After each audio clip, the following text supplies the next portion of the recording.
after a grueling group stage. Only 16 teams remain. Welcome back, ladies and gentlemen, to the FSL PUBG Mobile Open Finals. It is us again, Toast, as well as the lovely SisJenny, to bring you today's adrenaline-fueled games of PUBG action. SisJenny, why don't you tell everyone at home what they missed in day one? Hello, everybody, and welcome back, of course, to the live stream. So I'm sure all of you were with us yesterday. In case those of you who missed out, well, the champions was, of course, none other is Beltron. But you know what? We're gonna go by Group A and Group B. What you are seeing is actually from Group A qualifiers. Hence, the top eight made it into today, the final round, which is Sabrina Asteria with 52 in total, Veldes, you frozen. Is it You 42 frosted in me, yep. total? Yes. Revenger Thea, 39 total. Monochrome Lit, 39 also. Revenger Blood Rain, 29. FGID Black Swan 28, Onyx Glory 26, Velda's Lady Streamer 19, and Grim Reaper by NC 16. So these are the top 8 from Group A. And let's look into Group B, how they made it out. So there you go. That is why I said Beltron was the champion, because the total points they left behind a lot of teams, which is 70. At number 2 is Victim Reaper, 51. And number 3, Alter Ego Dion, 44. Number 4 is DMS Female, 13, 40. Lunanera Esports, 23. Dr. SCPPG, 18. Dewa United Grizel, 17. And last but not least is Shalalu Sonora with 16. So that is the teams that actually is going to play right after this. So let's talk a little bit about what exactly happened. Well, dominating teams was, of course, Indonesia as a country, because there was a lot of Indonesia teams that Mhm. was like, they were killing like nobody's business. But sometimes, this kind of tournaments, I always happen to see is that the first day, some of these teams, they don't actually show their true selves. So they were like, you know what? I'm just going to show a little bit of my damages, giving you some knockouts, but I'm not going to get the kill.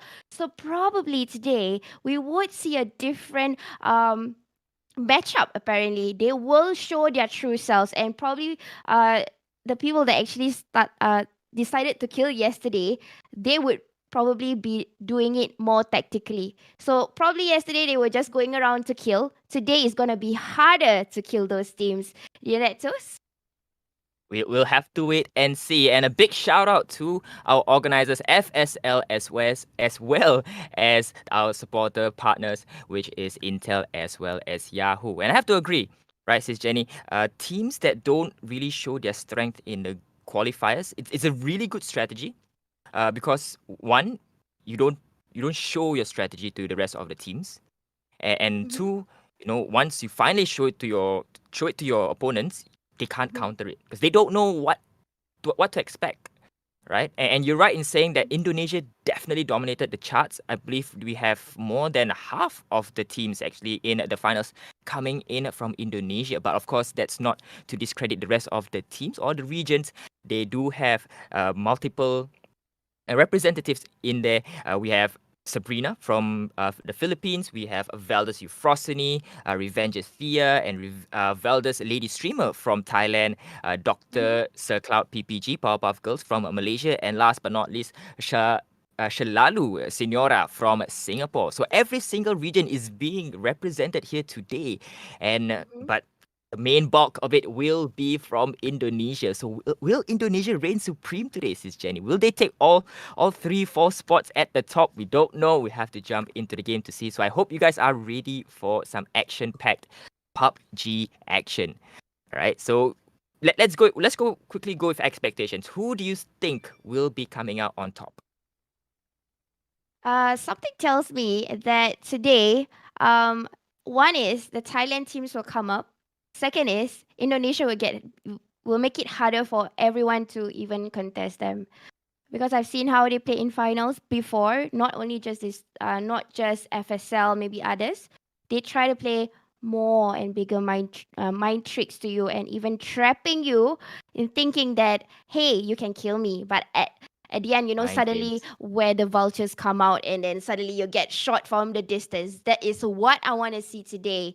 And Mm, it will be much trickier. Of course, we have not seen the fullest potential of all the teams, not forgetting the other countries that actually made it into the table, which is Malaysia, Philippines, and also Singapore. Being so representative of Malaysia and Singapore, there's only one team each. That would be kind of tricky too, mm, because um, they have leveled up in their performance, honestly. Especially Singapore has not been in the international ground for quite some time, and you might see a mm. little surprise from the Singapore team. So let's hope we see surprises all around in today's 5 match-up finals, because we'll be going to Erangel, Miramar, Sanhok before we go on the repeat of Erangel as well as Miramar. So yesterday, let's talk a bit about yesterday's games, right?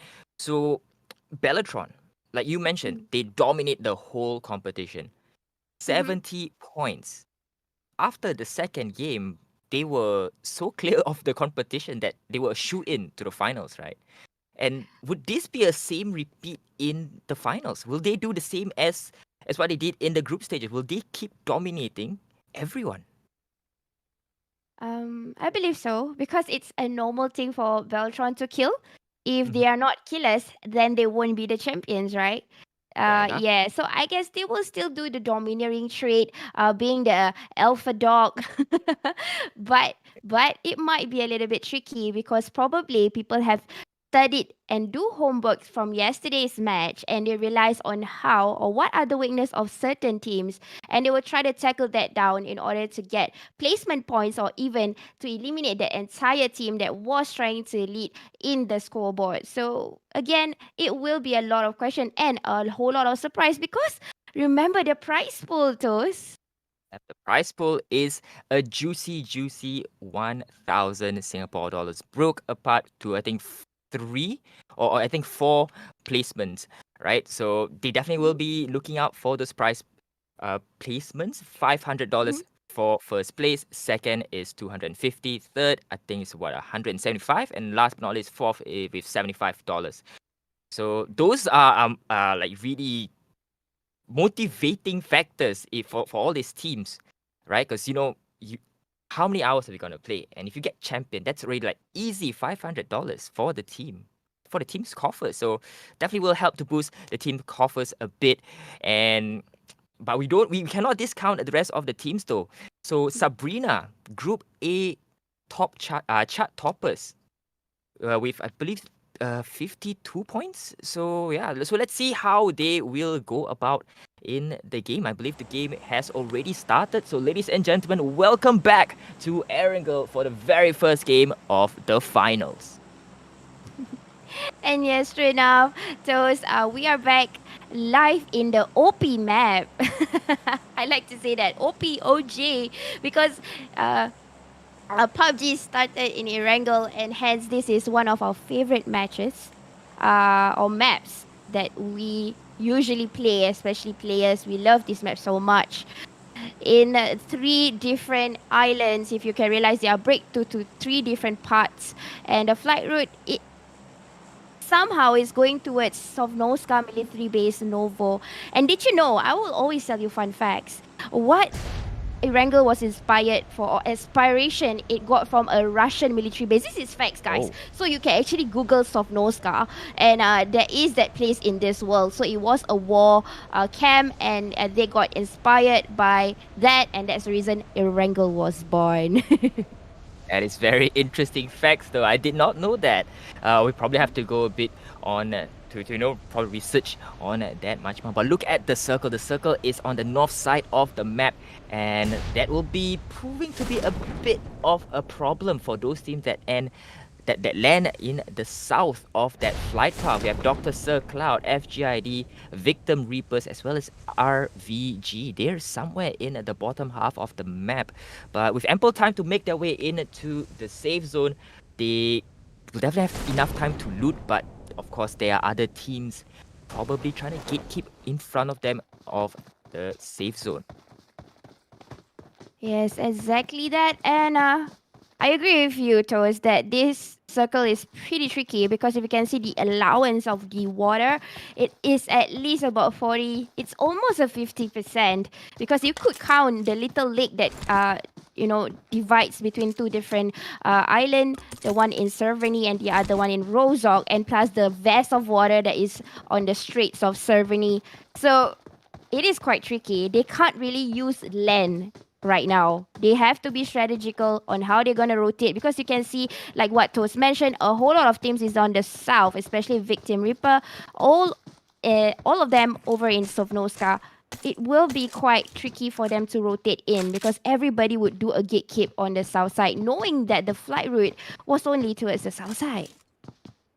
It's going to definitely be interesting because teams like Alter Ego, they're also in at the top 16, right? But if you look, Milo, he's kind of split between the rest of his teammates. I mean, even though he has a pair with him, I believe that is Lepar, Fipar, I believe. But again, 4 against 2, that's going to be a very distinct disadvantage for Alter Ego if they do meet up with any of the surrounding teams, like Team Vel, Team Sabrina, and Team Bellatron. So again, they are being surrounded by teams that are chart toppers in the group stages. So it's going to be very interesting to see how the rest of the team will try to regroup here. Pretty much. I'm just speechless for the current circle. I know somehow there will be quite a number of deaths when it comes to the third circle where everybody decides to come in. That is also another strategical thing that most teams would do. And now we're looking into Vel, who is in Pochinki, one of the hot drops that people like to infect now. We've got isn't that Shelalu who has been targeted right now by another Valdez team. 2 of them has been knocked here. Oh my goodness, is that the entire team? No. So 2 of the players have been brought back to the lobby. Not unfortunate for Shelalu. Probably they were crossing. Another one comes in. Just like I guess that. you have to always watch both ways before you cross the street, right? Because it kind of looks like they got terminated while crossing. Yeah, and this is the thing about Thailand teams that I was a bit scared about. It's the accuracy. Oh my goodness, they are chasing them down, guys. Look at that. The accuracy of their guns. Even though you are on a vehicle, you think you can get away, but the sharpness and the accuracy of the guns that they actually shoot down or spray you down in the vehicle. Oh my goodness, you know what? I can hear sprays, and this is happening on another team. In fact, suddenly Velders decided to focus away from Shelalu and tries to attack to another team. In fact, the damage is already done here. I'm seeing red on Velders. Can we go and look into Velders, number 15? Net Nana has been spotted. Oh my goodness, who is contacting them? Not very sure, but it's most likely Team Sabrina. It seems like it is Team Sabrina who are chasing Valdez. And they want that early kill because the early kill will definitely set you up in terms of mentally to go for those kills because you definitely want those early kills, get those morale up, get the boost. And you know, this is the finals, right? This is the finals. So you definitely want to be starting off on the right foot because you don't want to be the first team to be eliminated. No one wants to be the first team to be eliminated. So it's very, very going to be very interesting, as well as I would say adrenaline pumping through your veins to try and probably get those kills, steady your nerves, and just go for the survival tactic. Yes, agree with that, definitely. But let me stop you for a while. Those of you who just jumped in, remember to give us a follow, like, and share. Share it to the entire region, guys, because this FSL not only is just a country, there's a few countries that is in with us today. So you love PUBG, you love FPS, you know what to do. Just share it out. So let's take a look into the first circle again. The reason why you are seeing early rotation, right, Toes? Because some of these teams, like I said, based on performance, these are not just any Tom, Dick, and Harry. They have played in many, many international tournaments, even official ones. So this is one of the strategical way, especially for the first circle, for them to be exactly in the current circle. But not saying that the other teams that is currently not in the circle, they are not experienced or anything like that. No, they are doing a different tactic. And this is what we call by getting out of the first few battles. So they are going to do a little bit of the blue zone on themselves. So they will get a little bit of the blue zone. But they manage, when teams decides to fight, for example, the center team, the focal point right now, we are seeing a lot of Shalalu, Veldez the Murder, and even Sabrina. They will manage to cross away from that fight. So when they are moving in, when they are fighting, they will get to avoid that. That is actually what they are going to do. Now looking at another Indonesian team, Dewa United. So they, during the group stages, did, I would say, very, very well. I believe they ended up in third place. I could be wrong, but they end up in third place, and that's why they are here trying to stake their claim in the top 3 place. Right, so as you can see, Victim Reapers, they are in the blue at this point of time. They don't want to go for any early contesting of territory, but we do see Shalalu there being probably a bit too close for comfort with SGID. And Shalalu, we have to just point this out, that they were a team that we didn't really know if they would make it to the top 16 after game number 2. Oh, and we do see Jana getting knocked down. Unfortunate. Bani being very low on health at this point of time. So Shalalu not off to a good start. As I was saying, after 2 games in the group stages, we didn't know if they would. Oh, and Shalalu, the first team to be eliminated, SisJenny. But don't forget, they did something similar in the group stages, because they were not, like I said, they were not in contention, right, for the top 16 on Sunday. But that result in game number 3 was just enough, and I really literally mean just enough, to make themselves jump into the top 8, and now here they are. So now they have to just re-strategize on how they're gonna continue on this 5-match finals here. 4-match now, since they're eliminated already. Yes, agreed with that. It's so unfortunate, but what is this cool sound, man? Are you hearing that, Toast? Yep. Do you hear the gun? I'm not sure. I'm not sure if it was the real gun, or I'm not sure what that sound was. But I have to agree, it sounds pretty different, pretty distinct. I think it's somewhat like a modified version, because lately, this is a little bit on PUBG. Tencent has already, Tencent usually do the update and stuff. So lately, the update from Tencent itself, it has cool effects, like they have voiceover of the pro players. So we have like Mad Parang voices, Ryzen from BTR. They will sell it in a voice package, and you can buy over. So I believe, earlier we heard it was a Scarlight, and that was not supposed to be how a Scarlight would sound. So probably it is a modified version of a gun. I'm like, what is this? But it's cool. Anyways, back into the game. Whatever that Toast was mentioning, it was true. It's unfortunate for Shalalu, but then again, they might just be testing waters. Usually the first game, some teams would try to do that. But they would come back, and to what I know, Shalalu is full of fraggers. So their strength is definitely not about rotation, but about killing. So they are fast in killing people like Grenade and people like Jana. But you know what? They are currently in the lobby, probably discussing on what to do next. We're going to focus on the current match where FGRD, who already got 2 kills from the team that we just said, got eliminated. Apparently, FGRD has shown similar prospects from yesterday's game. They are attacking, and Indonesian team, usually they are like this. But do you realize something, Toast? We have not seen in the kill feed, BTR have not come in. So now I'm telling you that this is the thing that they are making a difference in the final round and qualifying round. They're not going to go aggressive. And that could come back to haunt them, right? Because if they don't go for the kills, they go for the placement points. The placement points can only get you so far, but at the end of the day, you still do need those kill points to actually pad up your points, so that you don't put yourself in a position where it's gonna be a must win to get in the top 4.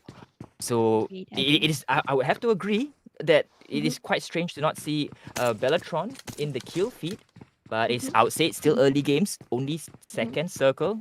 They might come online at a later date. I mean, later circle, not later date, because this is the only finals that we're gonna have for this FSL PUBG Mobile Open. So they could come online in probably the fourth circle. We've seen teams who were quite silent. We did not see any action coming from them. And when the fifth, sixth circle, when it's finally their turn to shine, it's like, hey, they've got 6 kills. So that could be in BTR's favor right now. Yeah, I agree with that. But again, like what was mentioned earlier, some of the teams are getting sprayed down by crossing in, and the circle again still in the favor of the waters. It still want to have a little bit of the water, but now the circle has just shifted totally inside with the Healy side. But Monochrome just got contacted again by Veldus. This is similar to what happened yesterday. We see a lot of kill feed by Veldus, but the unique thing about them is they have been getting damages, they have been getting knockouts, but not much of a kill yesterday. But today we are seeing a different thing coming out from them. It's a whole about Victim Reaper now taking down Monochrome as their first kill, if I'm not mistaken, or was it the second? So Monochrome is just going to cross in, probably trying to aim for the lower compound of the current circle, because if you can't see that in the terrains right now of the circle, it is on the hillside. Still getting hurt here by Veldus, trying to get kill points. Different than yesterday's game. They are coming up. Oh my goodness, come on. A little bit more. Just a little bit more in the pink of health. Who will go down first? But cuteness goes down first. Eliminate straight away. Oh, that cute gorilla. I cannot focus when I see that Godzilla. That's so cute. But yes, those whatever I just said, Veldus decides to kill today. Am I right? So we are seeing a lot of Veldus in the kill feed. So we do see, but now they are being engaged by Dewa United. So Veldus, their aggressiveness could be the downfall here. They might have gotten a lot of kills. We see 3 kills, and you're right. Previously in the group stages, we do see them in the kill feed a lot. But when it's time to shine, they were just still single-digit kills. So Yep. a lot of knockdowns, but not a lot of finishing. So Mm. definitely we know they can go for those knockdowns, right? They have to go for those push to make sure that they register those kills, because knockdown doesn't count. So only kills does count at the end of the round. So you can knock down the whole entire map. If you don't get those kills, it would be for nothing. Exactly. Second that. And again, it's pretty normal for any performance to have a big difference when it's the grand day and, the opening day. So, yes, celebrities will have the big difference. Similarly to our esports players who are athletes. Right now, they are showing their final day performance. Hence, there will be a different teams that kind of tested the grounds yesterday will do killing today. LNR coming into the kill feed, meeting up with a Thailand team again. Veldus replying it back. And what's happening over there? This is we are witnessing in Indonesia versus a Thailand team. But Dr. Zercloud coming in, eating a little bit of the blue zone, but it is working out well for them, isn't it? They are a 4 ladies still alive, crossing in, exactly going to ignore whatever argument is happening, the fighting, they're going to ignore, they're going to try and secure a slot, but Eleanor, oh my god, look at far, this is not a good place to be. Probably it was a mistake not to be here, because this place is obvious that you will get the kill. It's like a trap. But you know what? PPG probably they are trying to test their firepower while moving in right now, because these are the areas that you do not want to be in Erangel, this spot. If you do wanna, you have to get a barrier, you need to get a cover, because this is basically a whole lot of entry points and exit points. Anybody can kill you, anybody can shoot you. Like LNR, who just got in, just got one Powerpuff Girls kill, but they immediately Vita Oink got contacted right after that. So like I said, this is a trap. This is a death trap, this particular location right now. Yes, and unfortunately for Dr. Sir Cloud, they've already lost 2 players. Does not look like they'll be able to go for that revive. That play is just too close to the enemy's line of sight. So Dr. Sir Cloud, and then look at that put, is just too far away from Miko. I believe Miko has already gone down. So now it's Bible as well as put the only 2 players for Dr. Sir Cloud. Velders as well. They do have 2 players, but they are on the move, moving in towards the circle. This is the 4th circle. So will we see BTR come online here, SisJenny? I know we mentioned that they might come online in the later circles, but it is the 4th circle. Still no BTR. We are starting to see the kill feed coming out from BTR here. But if you realize they are being gatekept by a team behind them. And if I'm not mistaken, it was RBG. So they can't really perform they can't show their all out because they are being gatekept by 2 teams. I saw Victim Reaper at the bottom part of where BTR is. And behind them was actually RVG. So they can't really kill as much as they want to. They have to conceal their body as and when. So they can't do that quick jiggle or that quick flick scope. They can't do that because they know they would be seen. Again, these tactics are being studied from yesterday. But I do want to see what's the fight that is happening currently because I do hear a lot of sprays. And we are looking into Team 15. This is Velders, the other team or the professional players besides the lady streamers. They are going to try to contest with RVG Team 11 that is right on top of this big rock, trying to get into it. But look at how Mew is keeping the steps, not moving anything at all. This is really very good tactics because you can't seem to find the person. This person would probably doubt herself, like, is this player here or not? And because of this thinking, trying to figure out, sometimes because of that, vulnerability goes to this player, November, because it will be seen by other teams that will just knock this person down, and then vice versa. It is a reverse psychology immediately. Now, moving into this team, what can you tell us, Toes? What's happening here?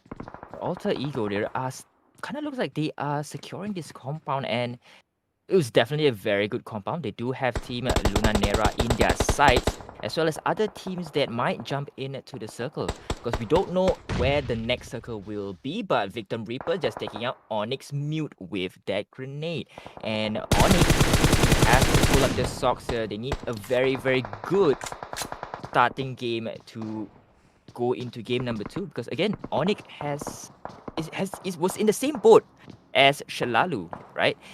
They were we didn't know if they were able to make it into the top 16. But again, with that last game result in Sanhok, they were able to eke out a win, eke out enough points to make it into the top 16. So they don't want it to be in a similar condition, right? They don't want to go and to eke out a win. They want to convincingly win to prove any of their naysayers wrong. Yes, and if you guys check in the mini-map earlier, or the map that was shown by the Awesome Observer, there was a hard shift. That's the reason why Dr. Sir Cloud, PPG did not make it. They were trying to move in, and then they got engaged again, being sprayed unexpectedly. Just the spray could brought down two of the ladies. Two of them were engaged and then totally brought back to the lobby. And then Putri and Baby Bell was in trouble. They were separated, and then Zone just ate them. So exactly, I'm seeing another explosion here from LNR, and these shots are coming from Dion, from that compound behind. They can see there is a vehicle there. Oh my goodness, that is such a sharp shooter indeed. With that Mosen in hand, RVG player decides to just scope in, knowing exactly what they are shooting at, looking at the grounds where the air player might be. Game instincts again, 101. Just saw the player immediately take away back to the lobby. RVG, again, I'm seeing BTR being domineering here, taking the lead in the kills. But again, this circle is a hard shape. It's towards Yasanaya. RVG taken by Potato BTR with 2 players was alive, in fact. Just taken down easily, just like that, by doing the jiggle, coming up and taking them down. How many kills do BTR already have, guys? I have no idea. But now let's look back into Team 3, which is Dewa United Grizel. Again, another aggressive team showing off their fragging skills, trying to still find people nearby this rock. Because I don't know why, but the circle has these cliffs that players has to play with, and a huge land of no man's land. They need to have the cover. They need to do a lot of troubles, a barricade. In fact, Potato is running in. You look at how tactical this woman is. Look at this lady, guys. Confidently throwing the trouble, trying to shoot down. Knows there's two players down there, not coming in straight. Look at how tactical, how this tactical play is being carried out. Not coming in straight, knowing the player is there, guys. Look at this timing that is going in the heads of this player. I am so amazed at this skill, man. It's not something that you can think out of under pressure. It's like as if you are trained to do so. You are not supposed to push, even though the vulnerability of the enemy is there. You could come in. The life is super low for the other team, but the timing that Potato took, it was like on time, on target. And look at Asha here, probably being that sniper, because I think she's carrying a mini 14, and from the distance using a red dot on an M4. So I'm sure they don't have to. Asha is probably a single tapper, a killer, just from the distance, giving a lot of damages. Again, BTR coming into the kill feed toes. This is where they finally can come online. 8 kills already for BTR. Long range shot onto Victim Reaper. Managed to get one player knocked down, I believe, but not for the final kill. And I don't believe they realized that they did not eliminate Dewa United, because they still had one player still alive. I might be wrong here, but I did see Dewa United still in here, because they managed to revive another player, right? So 2 players were up. Yep. They only got one player eliminated. The other player that was revived, I believe is still in here. I could be wrong, but we are watching team at number 11 still. Right, and this is RVG, Team 11. This is a Thailand and Indonesia team. This is what exactly, look at that firepower. With only 20% of the HP left, but managed to get that one single tap, a bullet decides whose bullet will go in first. Apparently, BTM's bullet is much more dangerous. Now, one more person on the BTR, or Beltron just got sacrificed. And Asha is just there. But Gaddy is not giving that body allowance at all. Not at all, guys. Look at how strategic this is being carried out. Not coming in, not rushing in too much. Trying to bring down Asha, but Asha is getting Upa on the other side. How is that even possible, bro? You've got RVG on top of you and you can kill somebody down there.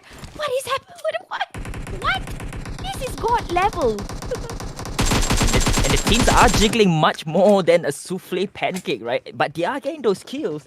And we are just down to 3 teams, 9 players still remaining. 7 kills already on the side of RVG. And they still have a full 4-man squad. RVG will go for the pickup onto Midas. BTR, they are still trying to shoot and gain that advantage up over onto RVG.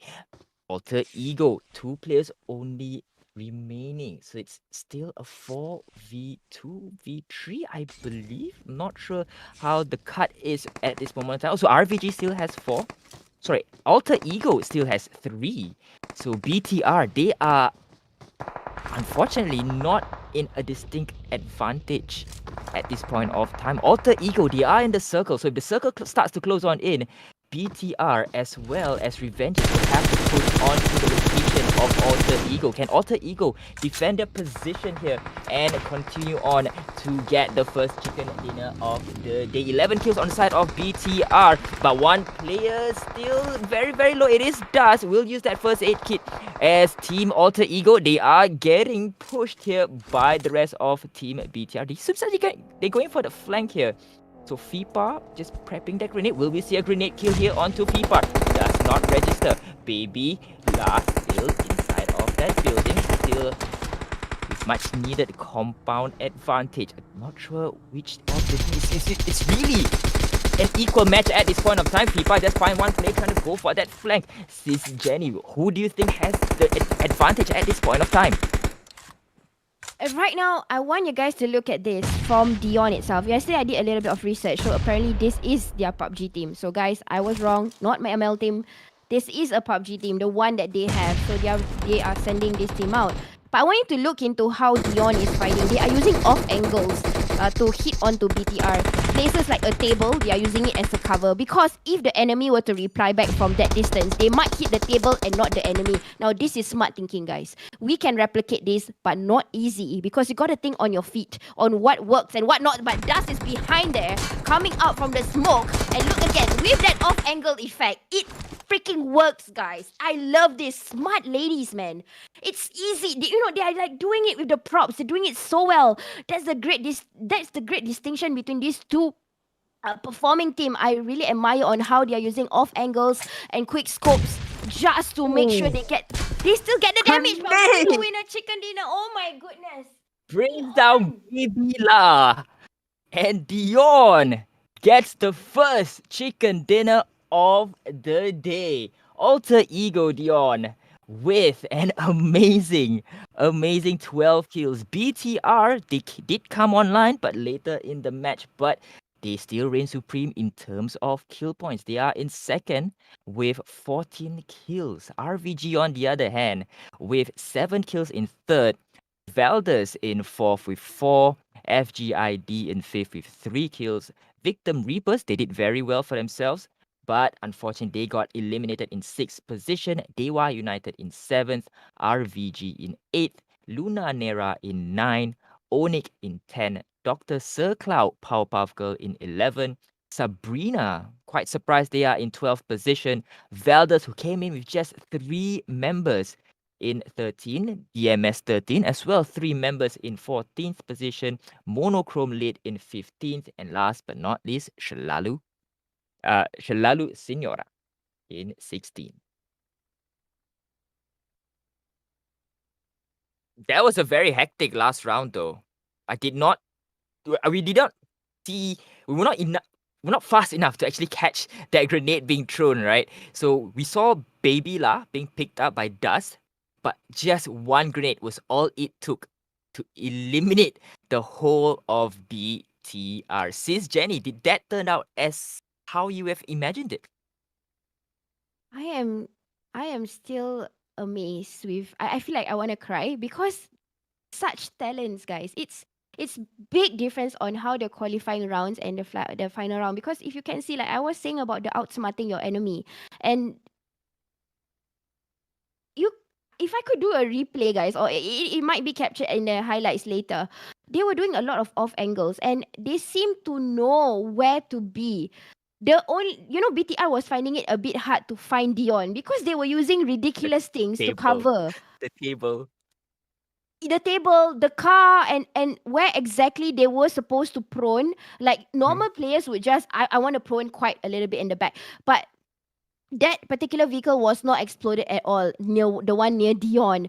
But BTR did not bother to spray. You know why? I'm telling you that I've seen a lot of tournaments before, and the reason why they did not spray that vehicle is because if they start to spray, you see Dion, they have 2 more players and none of them got knocked. You see, if they waste their time to spray, and even if they get concealed by the tree or even the grasses, the other player knows where the sound is coming, will hit that player, and then BTR will be having a disadvantage. That's the reason why they did not, come out to spray at all. They just waited for Dion to make that move, but Dion tried to oversmart BTR and they won. So I'm just amazed with the amount of skills and thought that was put in while under pressured by the other team. So really, hats off, man. Crazy. You kind of got SisJenny speechless, Dion. Very, very unorthodox gameplay there, using the table as cover, chucking that last grenade. I'm not sure if he had another grenade or they actually wanted to go for the push, but that lucky grenade just landed next to Babila, who was already revived, just revived, like probably a second earlier revived. And I believe she was just about to use her health, first aid kit and bandages, but boom goes the chicken dinner, and Alter Ego, your very first winner for game number 1. So we'll jump into game number 2 very, very shortly. So we'll take a quick break and so get your drinks back on. It is still probably lunchtime, so I hope you guys had lunch, and we'll see you after the break.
Hey, welcome back, guys. We are back live in FSL PUBG Open.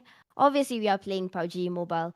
And right now, I'm with Toasttalks and I am SisJenny. We are going to go and tell you what happened in the first match. Let's take a look in the scoreboard. Take it all, Toast.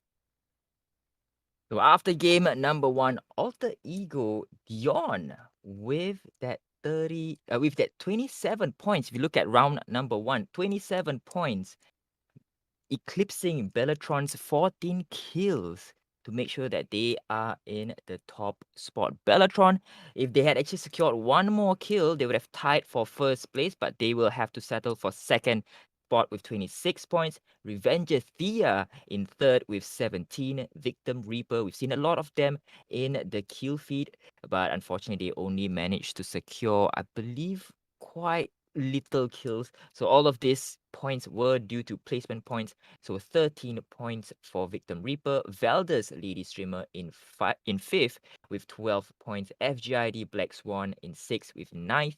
Dewa United Grizel, seventh spot, sharing it with Luna Nera. So 5 points apiece. A Revenger Blood Rain in ninth with 2. And we do see multiple teams sharing the 10th spot with just 1 point. That's Dr. Sir Cloud Powerpuff Girls, Sabrina Asteria, as well as Valdez Euphrosyne.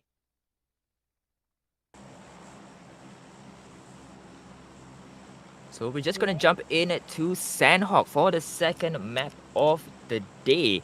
And SisJenny, I have to point out, Sanhok is where Onik as well as Shalalu Gaming, Shalalu Senora, did very well in their respective group stages, and it was the be-all end-all game for them to ensure that they made it to today, right, to the top 16. So this could be their spot to shine, to make it up in it to the top of the leaderboard.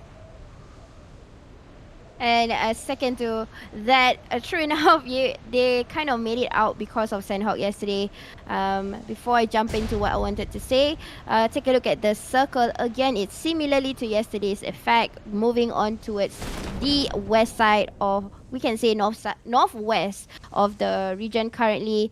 I would say right now is the island of Hatin. They just got to focus on that, which is pretty tricky because if you can see the 3 different peninsula that is being divided, that particular island is the smallest, and to make the entire 16 teams or the players, 64 players in total, to be in this small island, it will be tricky. So we might be seeing a lot of the players trying to survive, doing the dog paddle in the water, because the amount of water that is covered in the current circle is at least about 60%, including the small lakes that divides the rest of the islands away. But then again, this is Sanhok, where the circle will scam us. It might just give a hard shift and just remotely move in the center.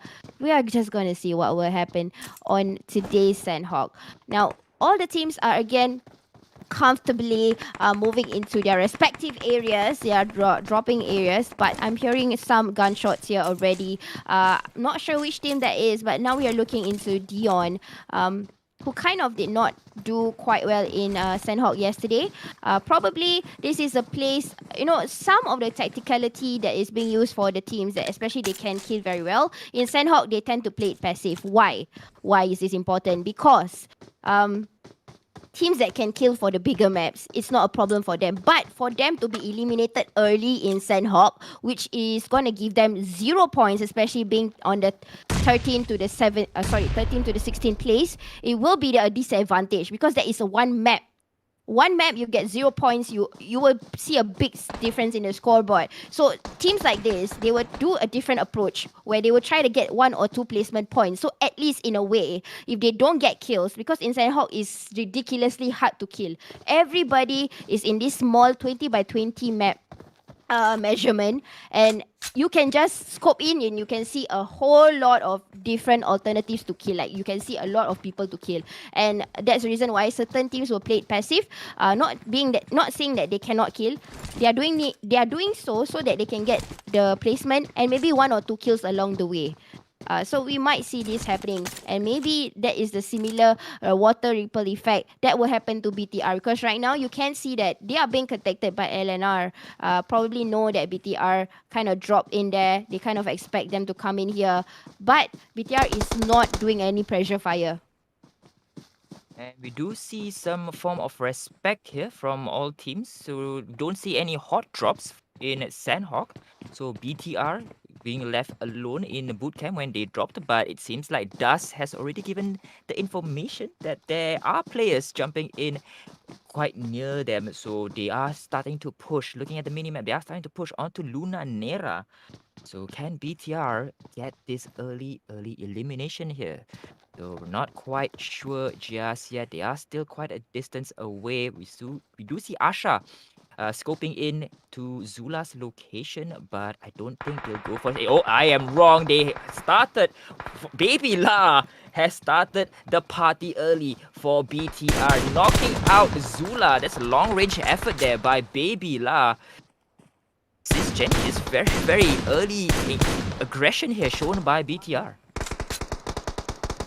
Yep, and just saluting to the accuracy of players from BTR, especially Baby La. That was not even a spray, guys. That was just tapping. Probably all she needed to do was getting a confirmed engagement. Maybe while scoping in, knowing that the enemy can see one of the players from TR, and then they use that as an elevation to get the kill straight, because that was a fast elimination. Not only a knockout, immediately kill.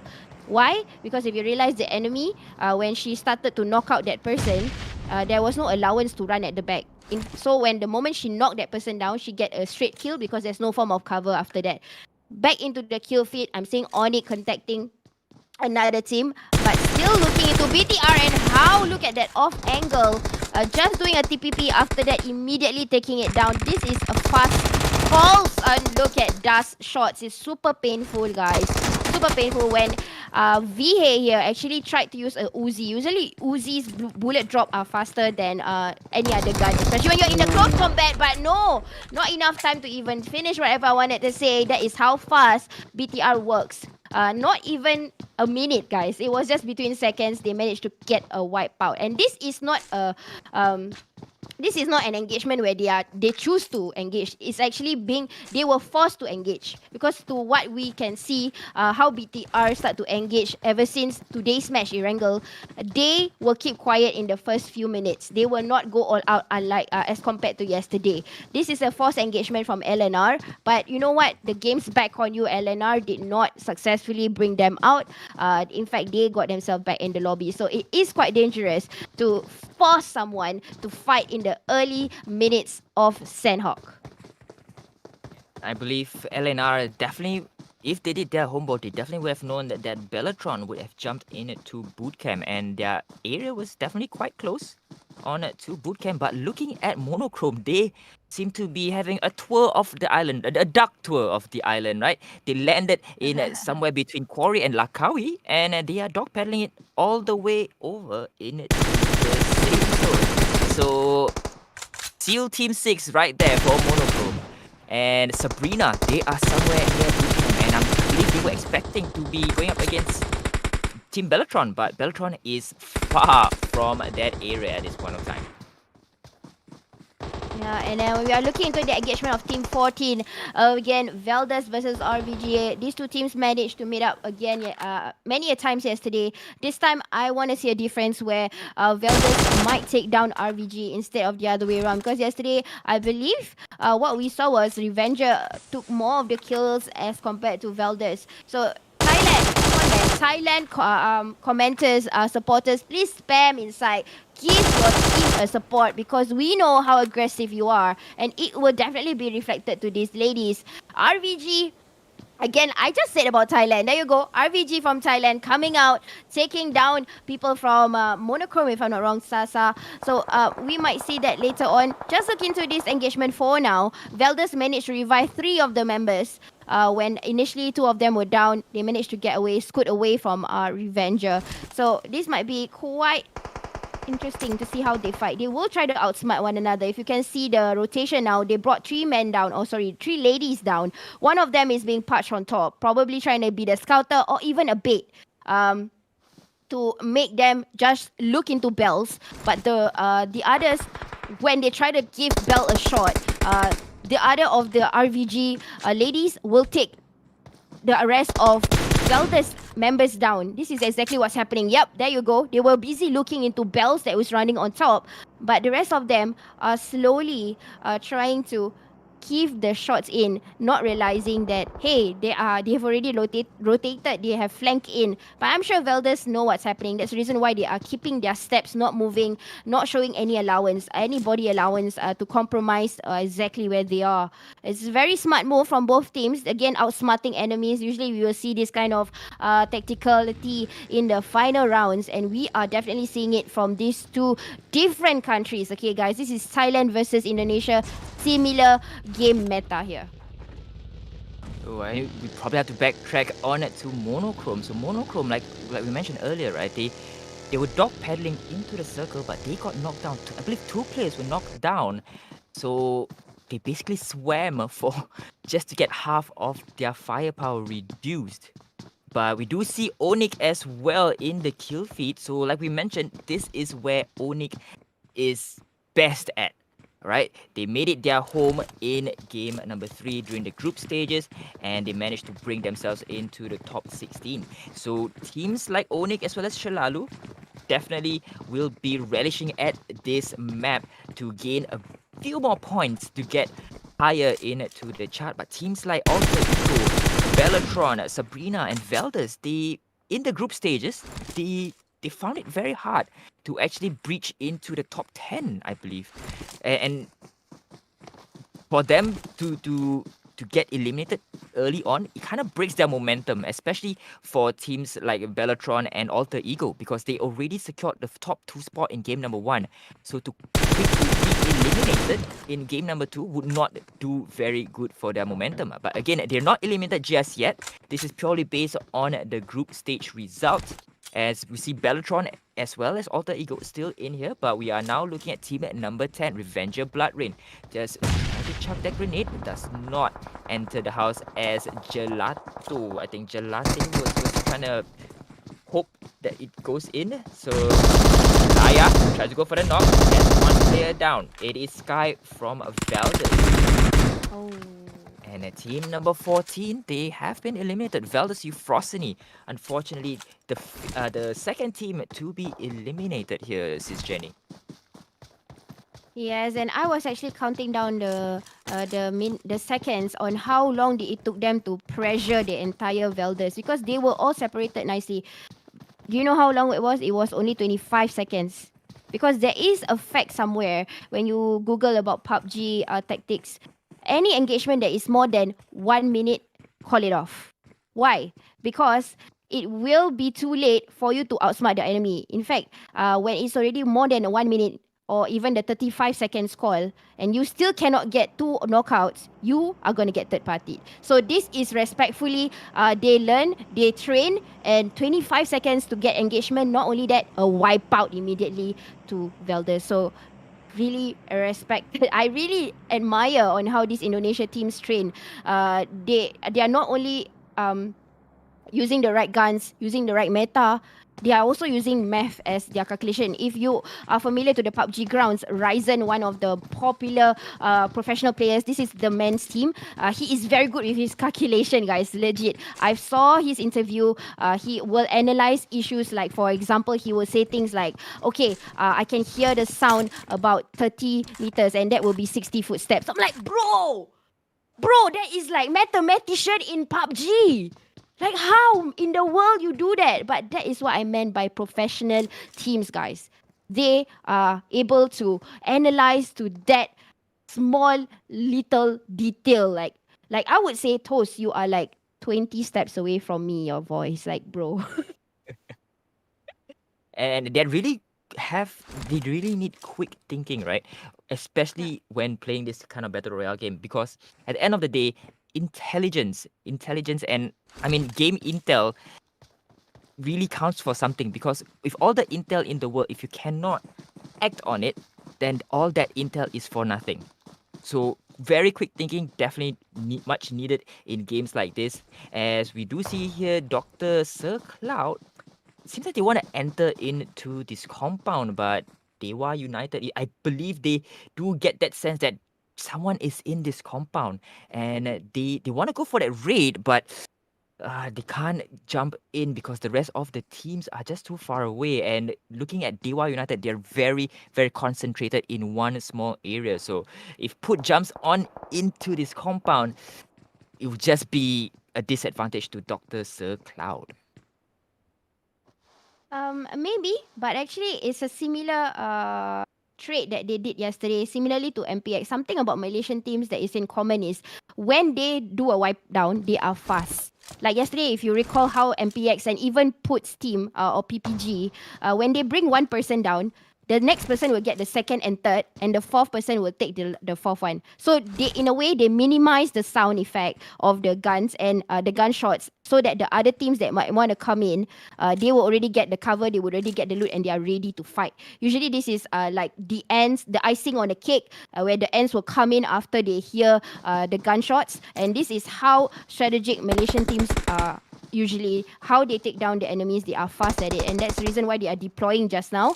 They are waiting for one person to give the allowance, and the second person will say, hey, I can shoot this person also. Okay, 2 down, 3 down, 4 down, finish. And now moving on into Dion, who is seeing RBG moving in the open, probably doing a bait again. This today probably we will not see much mistakes. We would see traps, we would see tricks, and I believe very much this is a trick. And true enough, Kia was looking at that player that was running, but November was actually just waiting for that person to shift to give a better engagement, and true enough, one of them went down straight. But again, in the kill feed, it keeps happening now and then, so I do want you guys to keep checking out the kill feed here, besides looking at how tactical these teams are performing. Now here will definitely get a revive from Lian, but RVG is still standing strong, probably just one knockout. They still can do with 3 guys. I mean 3 ladies. I'm so sorry, keep on saying guys. With 3 ladies on board, even though one is being sacrificed here, because it is only natural that they are using that as a bait. Right, and you really hit the nail on the head when you say teams, they don't want to make any mistakes, because this is the grand finals, ladies and gentlemen. So you do not want any single mistake, because just a single mistake in any map, you might think that, it's just the second map, but think of it this way: a single knockdown in game number 2 in the 5th circle, for example, and you can't get, and you're going up against a 4-man squad, that's immediately a disadvantage to you. You probably already lose 3 points in terms of placement, and if you don't have that much kills, it would severely put you at a disadvantage in the final standings. So these things, they definitely will come back to haunt you in the later rounds, and of course in the overall standing. So you do not want to make any of this mistake. Every bullet fired and every bullet received will definitely have consequences down the line. Yikes. Okay, I'm sorry, but I have been paying attention to what PPG and Dewa and also Shalalu, how are they coming in. So Shalalu wanted to be a third party, but they should have engaged a little bit better in that sense. They were coming in. Bunny saw a potential kill there, tried to take one, which I think they did get one secure kill, but the entire team was not safe yet to come in. So this might be not a good sign again for Shalalu, because all of them are not in the blue zone, and it's the 3rd circle. Yes, it's not that painful, but you are so-called using up your first aids already in the early part of the circle, but it's still survival, it's still doable. Hopefully Shalalu will find a way to rotate in, because right now entry points are almost close on where they are on the west side. But again, I was looking into the minimap.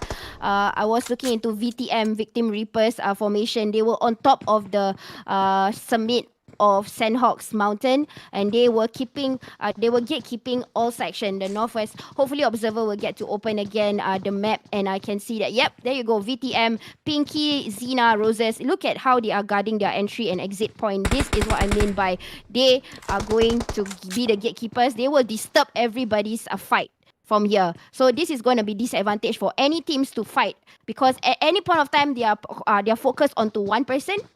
VTM will come in to get the kill still. This is smart thinking, guys. This is smart thinking.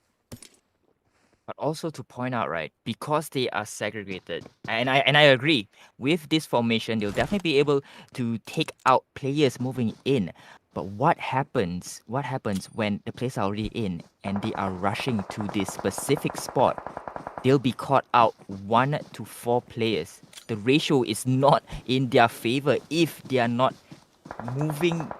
If they don't move after all these teams has started to congregate into that circle. So yes, they can do this defending of the circle, but it might fall apart if team starts rushing in and they're caught out of position. Yes, agreed with that. But probably some of the teams when they do this, but you know what? In the kill feed, PPG did not successfully get in because being third party again, the engagement probably was a bit too long for them to stalk. Again, it was a smart thinking initially, but got backfire. If you realize in the kill feed, PPG was being killed by a few teams and not just Dewa. Initially, they were just targeting Dewa, and then Shelalu came in, and then even Valdez came in. So to back up with what was mentioned earlier, victim. Yes, it will be a problem for them, but the main target right now is to get kills. That's the reason why we are seeing VTM. There you go. VTM is up there killing. Kill points. If you can get a good number, it's okay not to get a chicken. Because you can terminate all the players and that is number. Even if they were to die not get a chicken, by then they would already get... There you go. 3 kills already just by being up here. And not only that, they managed to bring down players from BTR. So this is good thinking to eliminate first. Probably maybe the 5th or the 6th circle, they will start to form in. They will not be stationed onto these areas because it is quite risky for them to be spread out exactly to whatever Toast just said earlier. Totally agree with that. So even though VTM is at this high point advantage, right, we did see Team Sabrina quickly rush in and they are in the blind spot for Team VTR, Victim Reapers now. So even though they had the high ground advantage, the moment teams are very close to that rock formation, VTM, they can't see them anymore. As you can see, they are starting to congregate to each other slowly but surely because the safe zone has started to shift. And we do see, unfortunately, Shalalu Bunny already getting eliminated by the safe zone. So only 2 players remaining from Shalalu Senora as we see Team Monochrome. They are still outside of the safe zone. I think with that 12 first aid kit, they might want to start moving in or at the very least wait until the rest of the teams has been eliminated before they start playing that medic game, right? Where they are going to be outside of the safe zone and just continuously to try to heal themselves up and hope that it was enough before they get that chicken dinner. But we do see them still being very aggressive there. Oh, unfortunately for Sabrina, they get taken out by VTM, Victim Reaper. So they are still holding on to that angle. And very, very unfortunate for Sabrina. I believe they thought they were already safe.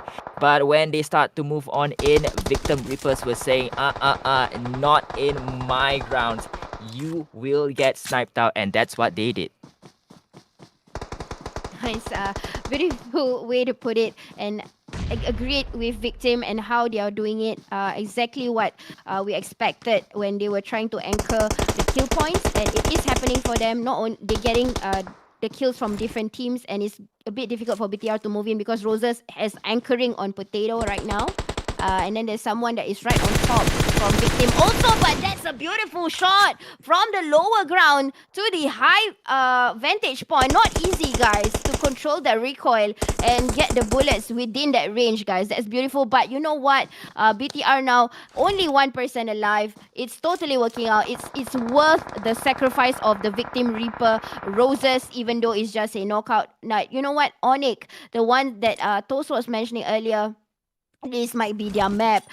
This is where they execute very well. And true enough, with the good kill points, still in the good kill points, 5 kill points. Now, the trouble is, the zone is going towards the summit of Hartin's... Wait, is this Hartin? Yeah, Hartin's or Camp Charlie's mountains. It will be a bit difficult for a team to escalate up. They have to find a way to get in, knowing that Victim might be the one that is guarding on top. I got a feeling this might be a chicken dinner for Victim. But for the kill points for certain teams, it might not be as much. You know why? Because a few of the players, if you realize, some of the teams, they don't want to give the kill. So they know they cannot get in the play zone. They do whatever killing they can, then they die in the play zone. Similarly to what Shlalu did to herself, which is Bunny. She did not want to get killed. She just died in the play zone, even though the placement point was not as awesome, but not giving any kills to any team. So that is also a strategical thinking for teams to sacrifice themselves in the blue zone. I totally have to agree with that, because by doing that, you devoid your opponents from actually securing more points. Right? As you see, Pinky unfortunately goes down. Surprise, surprise. There was one player still quite close, and that was BTR, right? Jumping in, using Monochrome as bait to take down Pinky. But the thing is, Potato did not kill him. So a knockdown is just a knockdown. No points for Potato there. But that was a good surprise, though. That was a good surprise. It's like, hello, shoot, shoot, bang, bang. And Potato finally gets eliminated. But right after 9 kills. So BTR, 9 points already. We are down to just 4 teams, 3 teams. 8 players still remaining. Onyx, 2 members down. 1 player sent back into the lobby. Mute, the only sole survivor. The only island that is Mute, will try to clutch it in for the rest of Team Onyx. He's trying to go for the pickup on to one of the fallen players. So definitely at this point of time, you need as much people, as much bodies up as possible so that you can play on that man advantage, right? They are going up against team number 16, Victim Reapers. One player, I think, is already being knocked down by Team Onyx. It is Mute, and it's very, very low. He tries to go for this push onto Victim Reaper, and I am not sure who is the final person there, and it is Victim Reaper securing that chicken dinner with an amazing 16 kills, SisJenny. While Onyx comes in second place, they redeem themselves yet again, and Sanhok in second with 5 kills. RVG in third with 2 kills. Monochrome, they lasted all the way up until 4th with 7th. BTR in 5th with 9 kills. FGID in 6th with no kills so far. Veldus in 7th with 3. Sabrina in 8th, still looking for that first frag. Alter Ego in 9th with only 2. DMS 13 in 10th, again with no kills. So a lot of teams with no kills here. Shalalu Senora in 11th with 3. Dr. Sir Cloud in 12th, again no kills. RVG 13th with 4. Dewa United in 14th with 2. Valdez in 15th with no kills. And of course, Luna Nera in the base of game number 2. And Onyx, SisJenny, proves yet again that Sanhok is where they redeem themselves. Second place after a dismal game number 1 for them. Yep, and I wanted to actually look into RVG Ploya, that player. She was playing the healing game right outside. Because of the first hit that RVG collected, managed to clutch into the third position. There was smart thinking also. And Victim Reaper, as predicted, being the anchor points on top, managed to get random kills, kill steals, unexpected, amount of kills that they got. It's not by engaging, but just being on top as the anchor man, to go and shoot whoever that is coming in, or having a fight on their own, and they're like, I can see you. The only team that got a lot of kills was actually Victim Reaper, and because of that anchor point, closing the entry and the exit points, smart, and they know when exactly to move in. They were sacrificing a bit of ladies there. One of them go one by one went down, but the important thing is they put up the fraggers in the correct position, because they were fast to eliminate. They make it a bit of a problem for even BTR to get more than 10 kills this round. So it is really very well executed.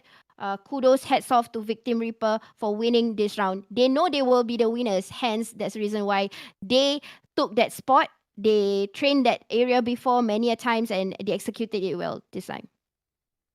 Alright, so that was the end of game number 2. We're going to jump in to Miramar right after this short break. The results coming next.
What's up, guys? And we are back here again in FSL PUBG M Open. Again, I am SisJenny, and with me is Toast Talks. Remember, those of you who are tuned in, remember to give this stream a follow, like, and share because as much as I need you, you need me and us. I mean, all of us. So, anyways, I want to give a shout out to this event. It's heavily supported by Intel and Yahoo, and also the behind the scenes gang. The production team has been doing an awesome job, and of course the hosts, the organizers over there opening the rooms. I don't know where they are because it's COVID. We are at home. You know what? Enough of chitty chatter. I will pass this callboard to Toast.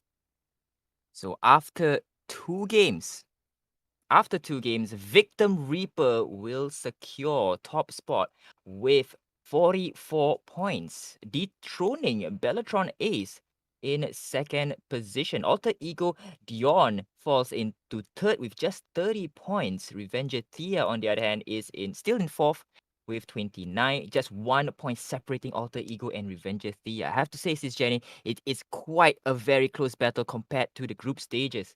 Onyx Glory ending up in second place, I believe, in game number 2. They are in fifth with 18 points. Velda's Lady Streamer in sixth with 17 points. Monochrome Lit in seventh with 15. FGID Black Swan in 8th with 13 points, and very far below, nearly half of the points, Dewa United Grizel in 9th with 7 points, and Revenger Blood Rain in 10th with 6. So Dewa United and Dewa United as well as Revenger Blood Rain, they need to get back into this game, and we just are gonna hope that they will do so in game number 3. Yes, pretty much. They need to. Actually, a lot of teams. We are seeing the Mhm. one that is below number 10 until number 16. A lot Mhm. of work need to be done, especially kill points need to be executed right now because, again, we only Agree. have 5 match. The bigger matches will happen after Sanhok. We have a double Sanhok, if I'm not mistaken, which is another one. So, when it's Sanhok, it's not easy to get kill points unless Definitely. you get a beautiful zone cover circling Mhm. into like the peaks of or the summit of Hatin earlier. If you don't get that, then it's not easy to get kills. But then again, we're gonna see how some teams they were like, okay, I warm up already. I'm ready to go for the next few rounds. So sometimes you will see a big difference after the third round, especially the second round in Sandhawk. Um, Anyways, I do want to ask you guys, are you still betting for your team, or you have suddenly like, oh my god, I've grown Hope into so. a different interest into a different team? It's totally fine because, like I said, today you see a lot of execution. Different tactics was being executed beautifully from different teams, and the meta of the game inherited from this team to that team. They studied teams that was taking the lead initially. If you realize, like what I mentioned yesterday, they studied Bellatron, and they moved out from bootcamp. So you see, the traits are there, and it's being carried. This is again the meta of pro players. They will use this, and this is how they are up there in countries, and also they carry the titles everywhere they go. So if you are aspiring pro player, you want to be like them, this is where you start. Tips from And SisJenny. I have to agree, and we've got to point out onto Bellatron dropping in to boot camp, right? So we've seen them dropping in boot camp time and time again in Sandhawk, but the respect given to the teams not jumping in to Sandhawk. They know that that is the place that Bigatron is, and Bellatron is, and they don't want to jump in there. And fortunately, they still made it out alive for Bellatron. But we are now in game number 3. This is Miramar with the flight path. I think we are in Wonder Woman's invisible jet, SisJenny. Where is the flight path? I know, right? I was like, what's happening? But I can't say where's the flight path at all. Maybe it's going towards Porta Para CEO. And again, fun fact from me, Miramar is inspired by a real life city in Mexico or Mexico, how the Asians would say it. But yeah, that's the reason why you have names like Hacienda El Patron, El Azor, El Pozo. Do you want me to show my talents in this language or not? Though, so no, Go. no need. Joking, I'm joking. But okay. Beautiful again by Observer. You know what? Yesterday I like what the Observer did. Like the PMPL effect, like what he's trying to do now. I totally dig this, man, bro. Give this guy a joystick, bro. So we do see Alter Ego in this compound. It's being shared by Veldus. Team number 14, Veldus. Which team will engage first, SisJenny? Who do you think will engage first? Hard to say again. Knowing Dion, I think they would do a forced engagement here over in Shumachera. Sorry, I love it when it's Miramar. I can play with all the lingos. I will suddenly go Latino for no reason. When it's actually Mexico, but I'm going Latino. You get it? But it seems to be Veldus. Veldus will start onto the engagement, but it is Dewa United bringing down one player from Bigatron.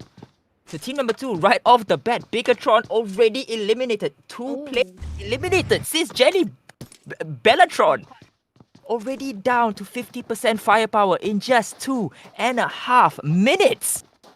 wow. Homework, guys. Homework. This is really good homework from the teams. Kudos. And the one that took them down is another Indonesian team, which is Dewa. So Really a good job. They are attacking them at their weakness, which means they did not have any guns, or their loots was not enough, so that's why they can take it down. They know it's Bigatron. They know it's Beltron. They took it down right immediately then. But then again, two Beltron, do you think they are able to clutch? They can, no problem. The moment Beltron is out of the game, then we can talk. But if they are still in the game, you cannot be so confident that they cannot win chicken. No. Because and I have to believe what you say just because if you guys recall in the group stages, 3 teams tried to take out Bellatron and were unsuccessful. Alright, just take that into consideration. 12 players. Sorry, 9 players. 12 players. I'm sorry, where's my math? 12 players trying to eliminate a 4-man team. And they were not successful. So Bellatron Ace definitely has an ace in their pocket. Trust me, this is the game to look out for them. Ace of spades, Ace of spades, most likely. So funny. Okay, anyways, moving again to Chumachera. Nobody has engaged anybody. They are very, very careful. But although Milo's life is on the pink of health, not exactly sure what happened. Probably a little bit of tapping and jumping down from buildings. As of now, you're just gonna scavenge for whatever they can get.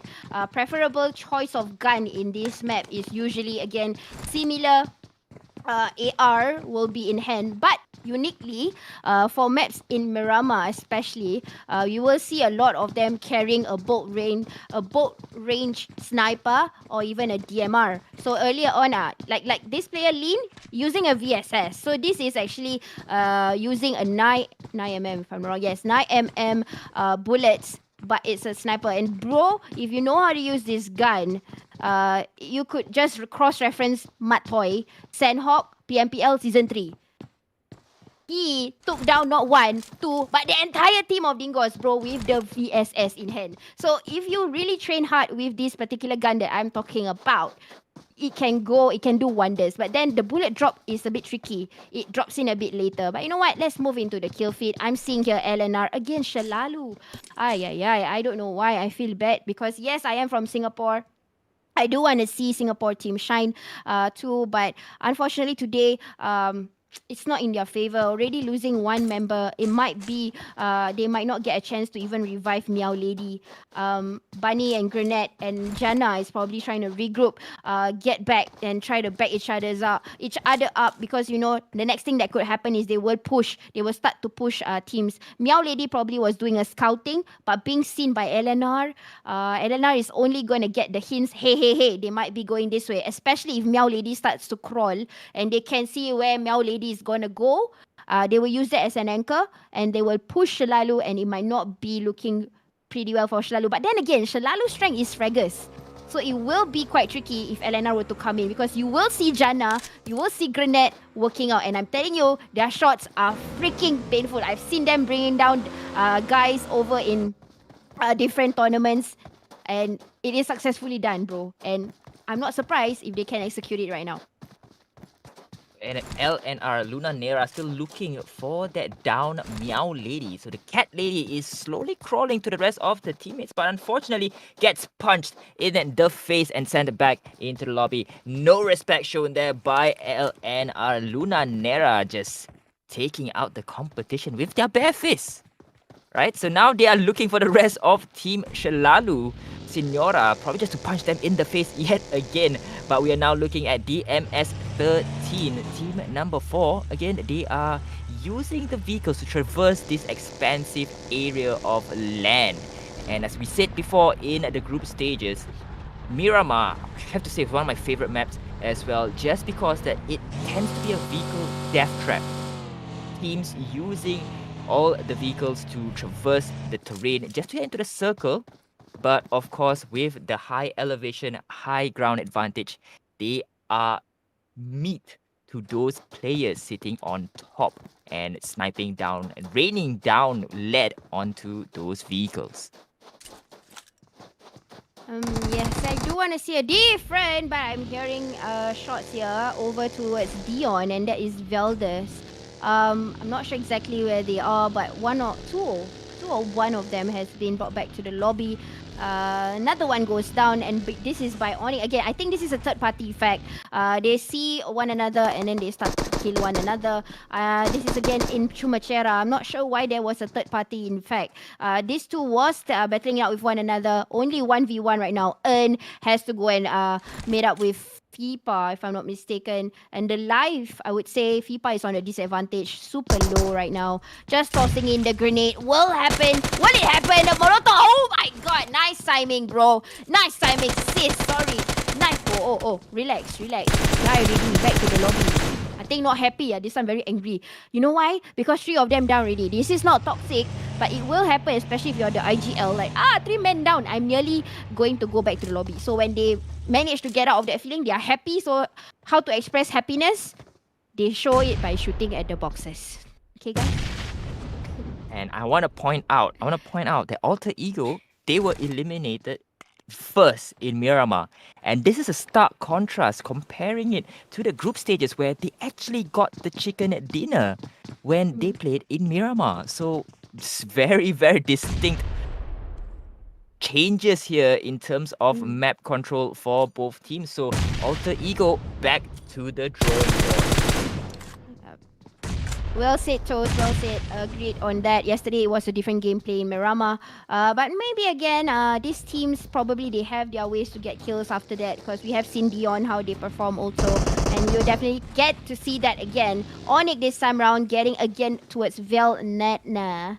Onyx on top of the roof, being a bit tactical, but he has to be wary of the other person that is Bam Bam behind, but Onyx is taking advantage of things, and you know what? Wipe out. 4 kills in hand for Onyx. Definitely a different game today. We are seeing them more aggressive than yesterday. Probably awakening for them, and this is exactly what I was talking about the very first time when we first started the matches, on how the strategy might change here. Earlier on, I wanted to talk a little bit about Sabrina. Honestly, guys, Miramar is a match most of the time Philippines team are very good at. They are smart in this map, and only being the representative for Philippines is Sabrina. I do want to see them shine somehow in their map. This is not claimed by, but it is facts. No. But right now, we are seeing a Malaysia versus SG. This is very cool because you always see that. But apparently, Shalalu will make their way. Not going to engage. Again, this is... they need to get this done, hook or by crook. If they keep on getting, early elimination or not even getting kills, they know it's not going to be looking good on them at all. In the scoreboard, it's right now, they are actually number 15 or 16. It's a draw between two teams. They have 1-1 each. It's a tie. So I hope they can get some points out of this map for... Oh no! I believe that was grenade, SisJenny! That was a suicide run by grenade. So unfortunately, Shalalu Signora down to 2 members. I'm not sure what happened there, but it's down to just 2 members. Shalalu Signora. Definitely not. They don't want to be in this position so early on in this game. Very, very unfortunate for them. Oh man. Yep. I saw that happening in my screams, like in Miramar particularly. I look at PPG, they are coming in, they will push. I will get back to whatever I just said earlier. Look at that. The vehicles are coming, they are doing the circulation, and the only thing that Shalalu can do right now is keep their steps in. But I think PPG might just nail this down. They're just doing the scouting, making sure they are not here. Not sure if they are going to stay here for now. Over in San Martin, the outskirts of San Martin. I hope they will leave them alone. At least let them survive for a passive gaming.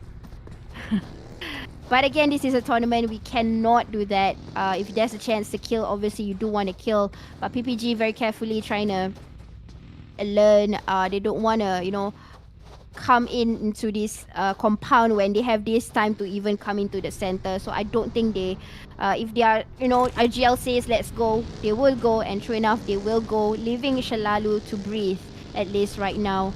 I wanted to say earlier was, those things happened before in Miramar, where you get this vehicle glitch. So when you drive around Miramar, traverse around it, you have to be careful because that accident will happen where it will not get any smokes at all.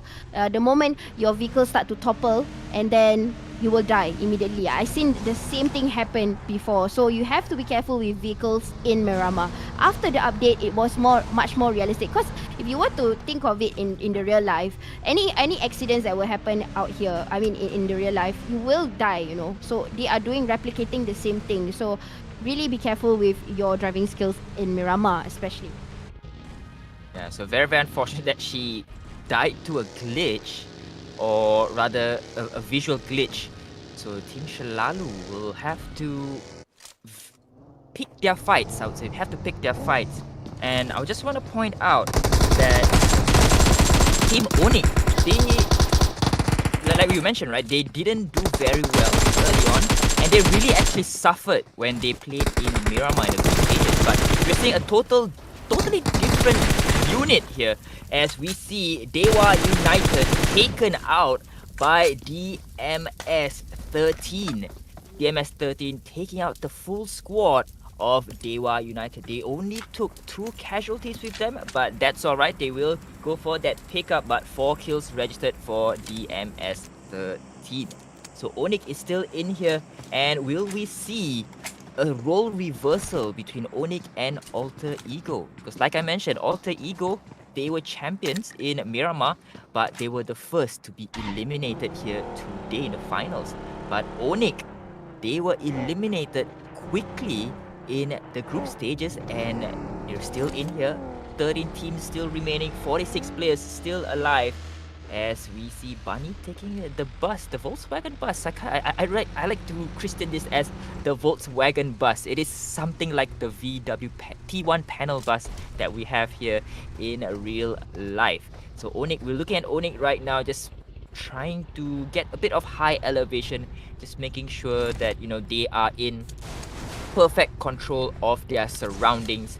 They do have one airdrop right in front of them as JT, probably just quick scoping to see if anyone probably just jumping in to that airdrop to give some much needed intel. But it does not seem like there will be any team nearby Onyx at this point of time. They are in dead center of the circle, and they are in a perfect position to gatekeep teams like Luna Nera, Valdez, as well as FGID.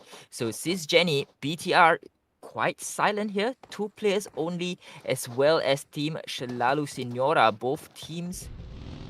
Wait, I'm not seeing Shalalu anywhere. Were they eliminated though, SisJenny? I think they're using the blue zone. Yep, they're not eliminated. They're just using it as another rotation. Yep, they are using another rotation to come in. But I want to mention about DMS female. They took down Dewa right earlier on. They are actually on the scoreboard between 15 and 16. The 2 teams that I was saying. But now they have 4 kills. So again, this is like what I said earlier. Some teams they just warm up. And this is a great execution of just warming up, because after warming up, not only they get probably a good placement point, but they already clutched a kill. So that is a very good standoff between the fight earlier. Now let's move into Team 10, who is seeing DMS from... actually, DMS is very much near them. They are targeting someone from across. And now we are going to see these 2 fights between Team 10 and Team 4. And there is going to be a third party anytime soon. Because you can see in the mini-map, teams are just between at least 100 meters apart. And this is very near. They can just turn to snipe. And Miramar, you can see anybody wants to scope in. And guys, going into the kill feed, a lot of things that is happening, but we're just going to focus on this particular fight here between DMS, Panda team, and also RVG Team 10, who has the vantage point right here, parking nicely on the mesa, or even the shoulder or the ledges of this particular hillside, or near... I'm not sure exactly where we are. Probably this is La Bandita, near the saddle. You can see the mini-map. There is a saddle in the middle there, which is a good cover. RVG is trying to take down BTR. The shots were going on slandering towards that side actually, not towards DMS. They are keeping quiet for now, and they have a good compound to keep in a building. They will not be seen. They will just keep quiet for a moment because guys, this is only the fourth circle. This is not the time where you want to die. You want to die after probably after top 10, like, number 8, number 9 is a beautiful time to die. At least you get 1 point each. But right now, teams that will die off because of engagement, it will be quite grave because points will be the question here. They want to get points. That's the target of the entire tournament. I like how you put a positive spin on dying, SisJenny. It's best to die in the 8 and 9 spot. I like that. I like that. But we're now looking at Victim Reapers. They are still looking for that first frag, and it could come in the form of a death from Luna Nera, but does not register any damage from his weapon. So Luna Nera is still quite safe on that ridge line. So Victim Reapers Roses will get picked up here. We still have 12 teams still in the game with just the fourth circle starting to close in. 18 to 19 minutes already has elapsed, and Valdez only has 2 players.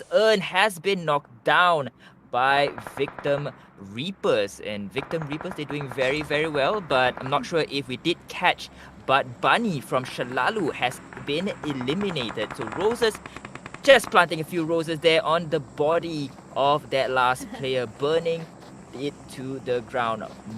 Monochrome has been knocked out. I believe that was from the safe zone. So Monochrome, they were the champions for their group in Miramar. They're still in here, but I believe they are quite low on bodies, right? Same as Team BTR, as well as I believe now Shalalu has already been eliminated. We don't see them on the minimap anymore. I believe Bunny was the last sole survivor for Shalalu, and unfortunately they have been sent back into the lobby. So not a lot of points received for Miramar, and if they want to continue on to be climbing up the leaderboard, they have to come back really, really strong in game 4 as well as game 5, because teams that are consistent will be in the top 5, I would say. But teams that are not consistent, on the other hand, they'll definitely need a miracle to bring their position up to the top 3 to 4 places. RPG knocks down Dr. Sir Cloud. Far, I believe, has been knocked down on the side of Sir Cloud, and this is where all the gunfight is happening, right, SisJenny? A lot of teams going for the kill. Baby La gets down 1. I think that was a 2-piece. I'm not sure if that they managed to get that knockdown in the end, but a lot of damage being dealt there by Baby La. So we are now back to Dr. Sir Cloud. Bybel currently just finding her way up onto this ridgeline. Onyx, SisJenny, Onyx on a roll. What do you say? How do you think they have improved since the group stages? Onyx is just in the circle right now. They are not doing anything. If you realize, they are not contacting. They are letting the entire cluster on the east side to fight. But let's look into what PPG is doing. Similarly to yesterday, replicating what they did yesterday, but this time a little bit different. They are on by foot. It is quite vulnerable, but at the same time pretty smart for them to do so, because there's a lot of fight that is happening here. That's the reason why maybe they chose the same route in to get themselves covered from the fight, but put again not in the lucky being spotted first, going down, probably might not get a revive at all. But all the PPG girls are running individually. They have spread out, opening up. Miko coming in for that grand steal. What a beautiful way to do that. Baby Bell backing up from the side. But now it's Baby Bell, Baby La. Which baby will win? Aya! It is actually not Baby Bell. It is Baby La. So Baby La giving the contributions of the gunshots. But actually Baby Bell died with a grenade by the other team that was coming in. Is actually Sabrina, the one that I've been talking about, to come out for the Philippines. This is your map. You perform very well in this map.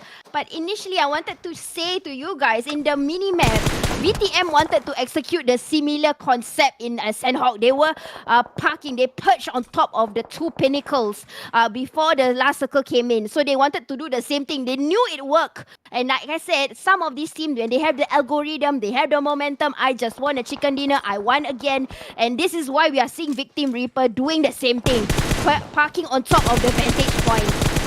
Onyx is doing the similar mindset, similar meta here, getting onto the vantage point, getting onto the butt and the mesa and the pinnacle. Anything that they can see that is on the vantage, they will make use of it, and they will try to bring down people as we speak.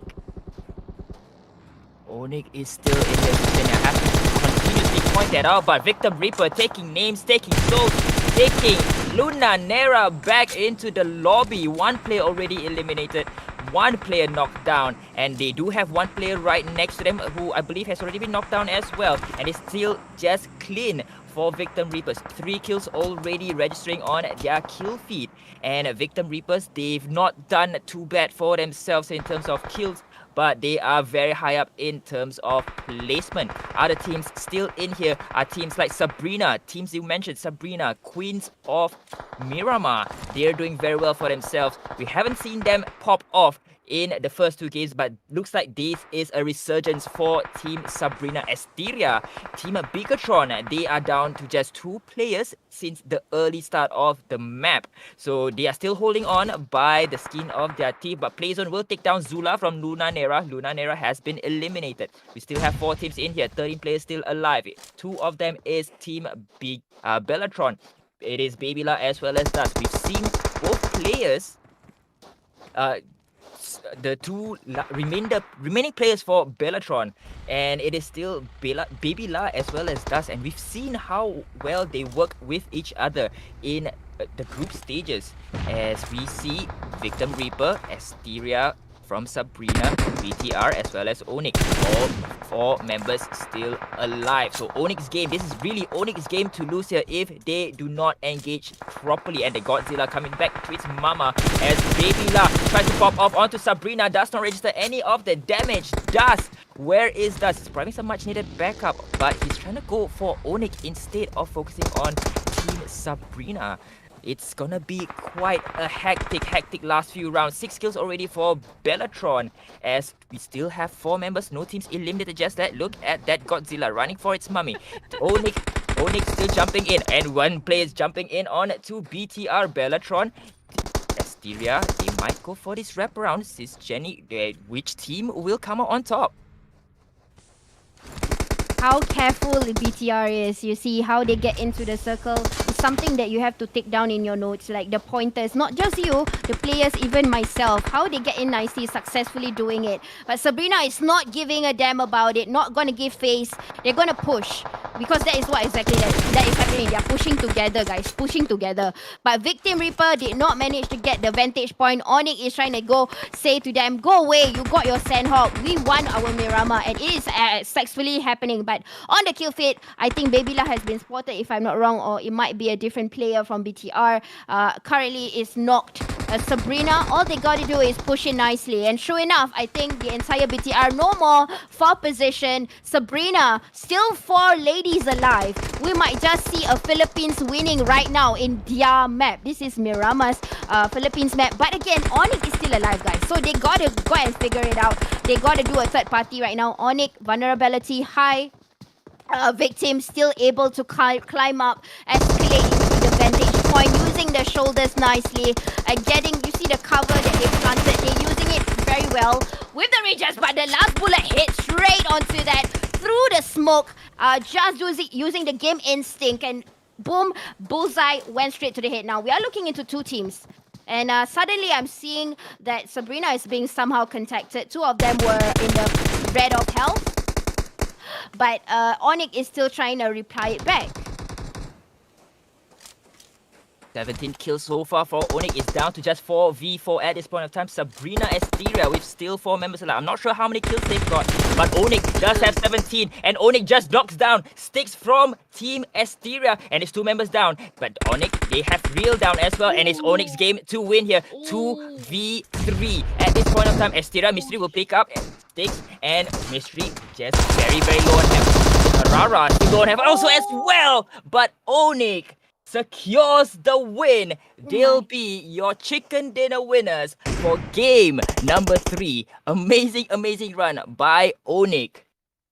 Team Sabrina, they've gone the distance, but unfortunately, at that final hurdle, gets tripped up by Onik. They'll take second place.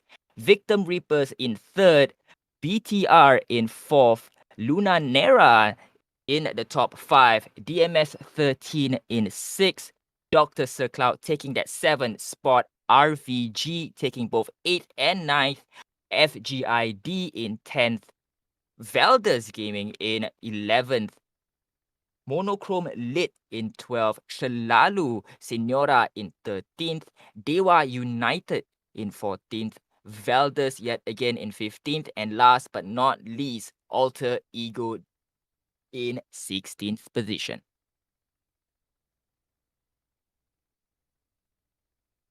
SisJenny, I think you're probably speechless as I am, because Onik, like I mentioned, Onik in the group stages, first team to be eliminated. In the finals, first team in Miramar. Let's talk about that. Wow. I am.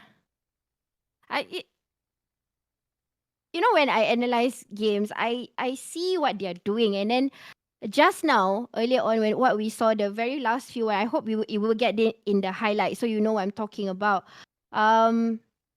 Sabrina was already down with like they lost one person. I mean, they were 4 of them were still alive. They were doing a third party. Nobody was engaging them from the back, but Onyx kind of like deployed their ladies 2-2.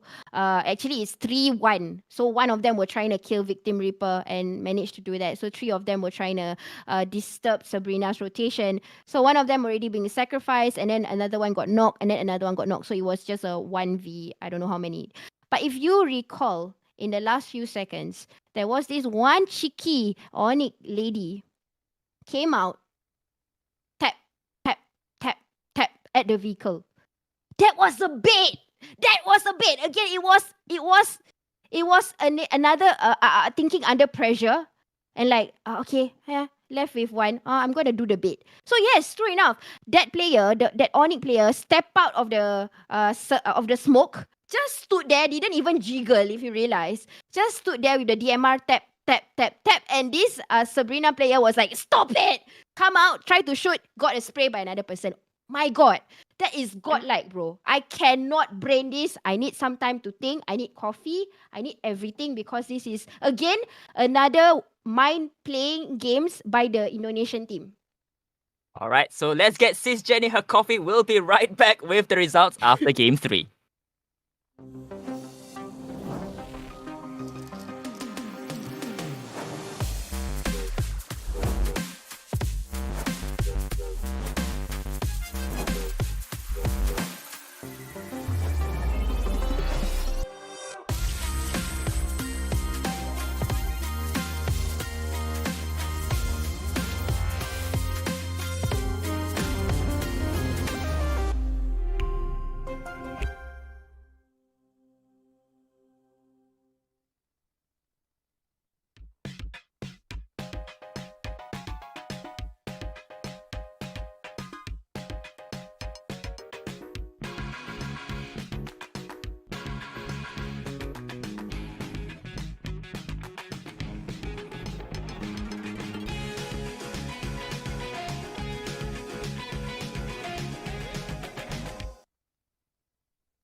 Welcome back, ladies and gentlemen, to the FSL PUBG Mobile Open Grand Finals.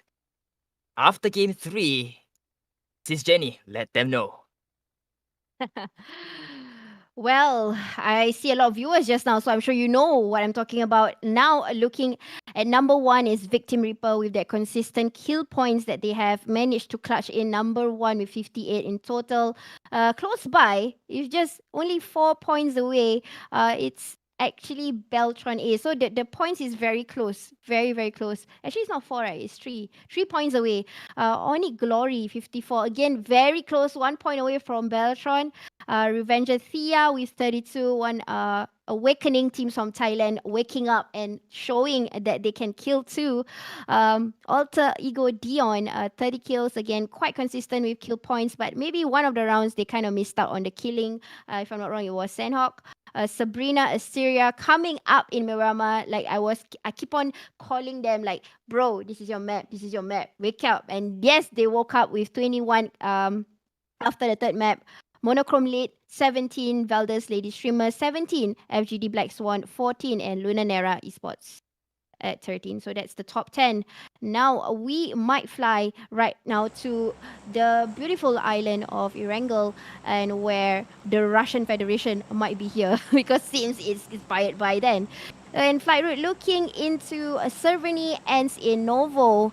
Again, it's going towards only the east side, so it might be a problem for teams that would prefer to land in places like Quarry, Primos, and Getka, and the list goes on.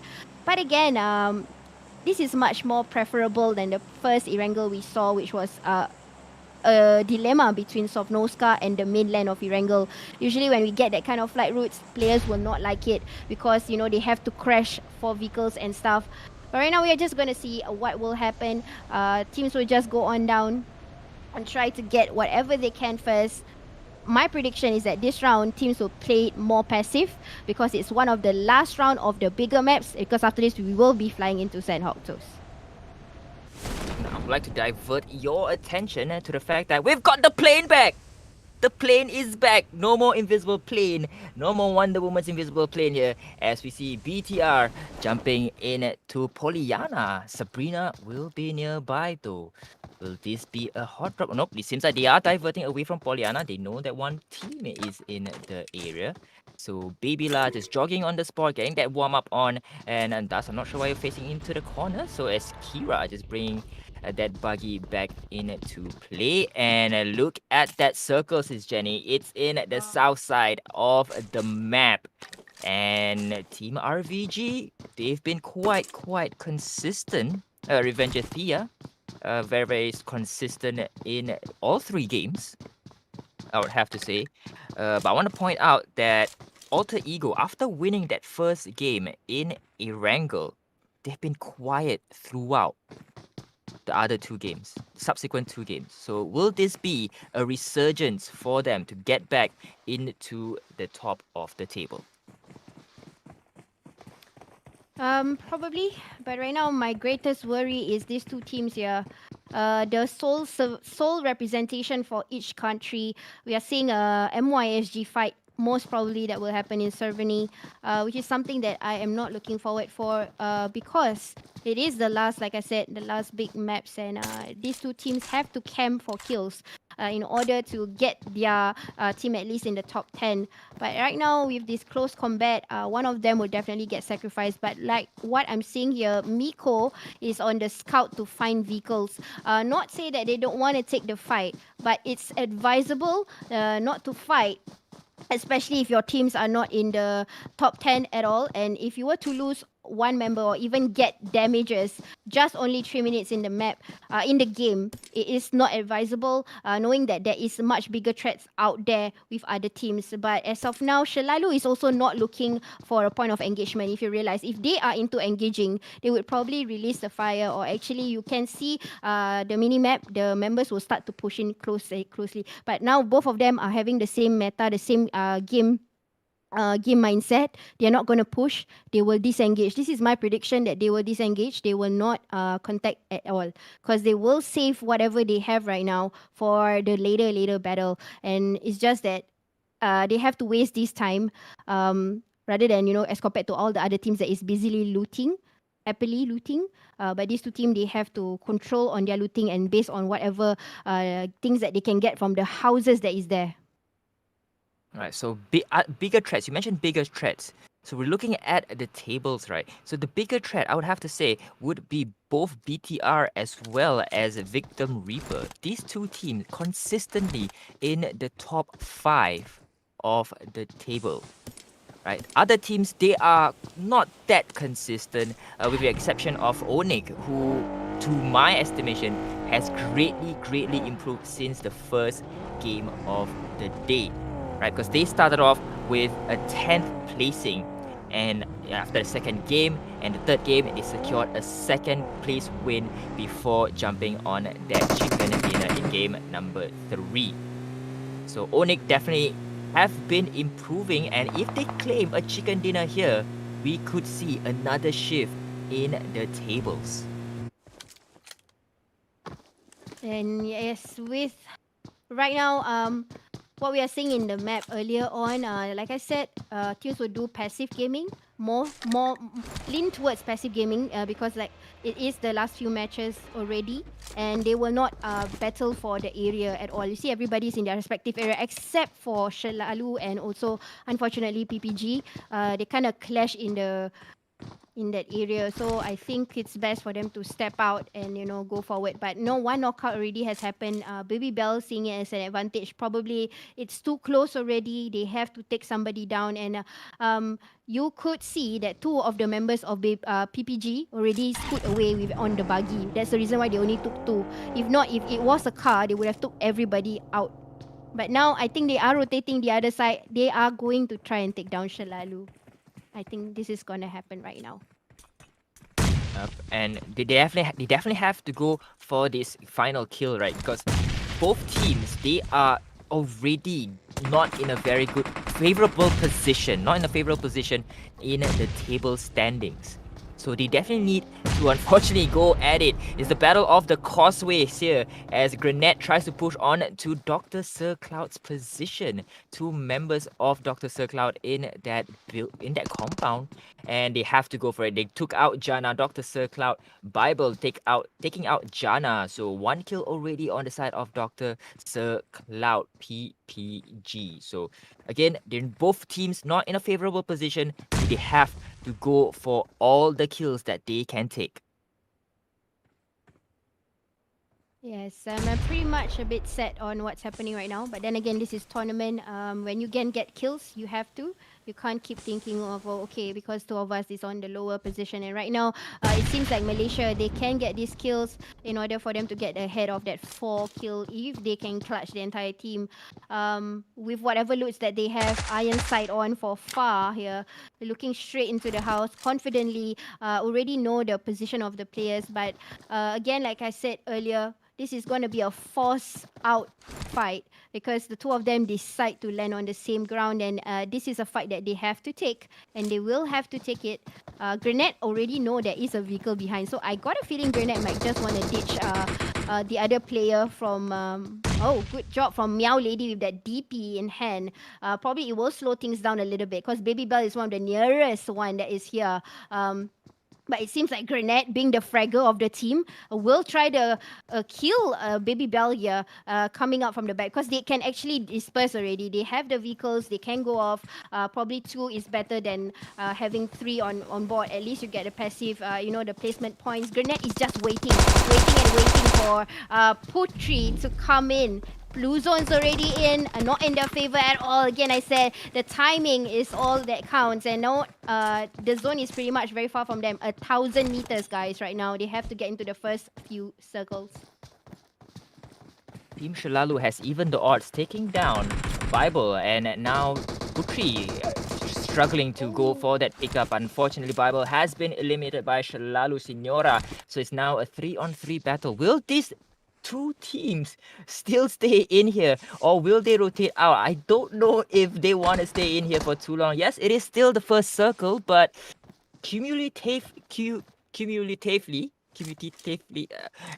everything together, the damage is gonna be high, right? So, and Money does for one person. And the zone will take care of the rest. It seems like Putri very, very low. If she can get her first aid kit out, she will get her health back into play. So it does not seem like they want to go anywhere. And it is the battle of the causeway. Like I mentioned, they don't want to let any of the teams leave here without a full elimination. Oh, jumping out right now. Oh, Bunny is gonna come out to fight. 5 shots right beside. Come on, give the shot, but no. The Windows was gave away that position of Bunny. So one more man down. Now we're left with Meow Lady and Grenade. All hope is in Grenade right now. If I'm not mistaken, Meow Lady is usually the scouter or at least the support. And now you see Meow Lady's probably decision making is to get into the vehicle. Get out, and you will get out.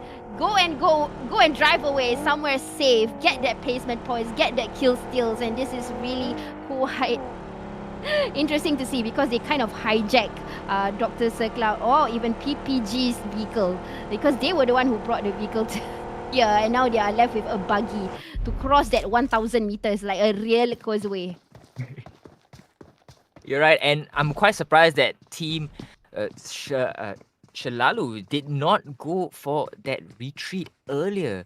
They still wanted to go for that fight. I'm quite surprised they didn't deploy those smokes to get out of that area quickly because the zone has already started to move in. They know they have about 1,000 meters to traverse, and they're still there trying to go for the engagement, trying to go for those kills. And I kind of understand what they were trying to do. They definitely want to get those kills because, like you mentioned, this is the last big map of the day. And this would definitely help them to elevate their standings with especially much needed kills and placement points. But losing 2 just to get 1 player eliminated, I don't think that's a good trade-off for Team Shalalu. Yep, unfortunately, but apparently today is not their game at all. They have not been executing it well. Probably, maybe sometimes it's not meant to be. Maybe other tournaments they would shine, but we know that they are all main players, main fraggers of Singapore ladies, I would say, and they have done their best. And it's still not over. A surprise could happen, just like yesterday, how Shalalu won the circle in Sanhok. But then again, Shalalu aside, let's move on to all the other teams who will try to cross the river or the lake between Erangel and Sovnoska, because I think the zone is still in favor of SMB. It might just end in that island in Erangel, or it could be half-half, like the mainland and also the island. But what we can see, a lot of things that's happening here. Most of the team will do scouting, planting, exactly where they want to be. Partly they will use compound.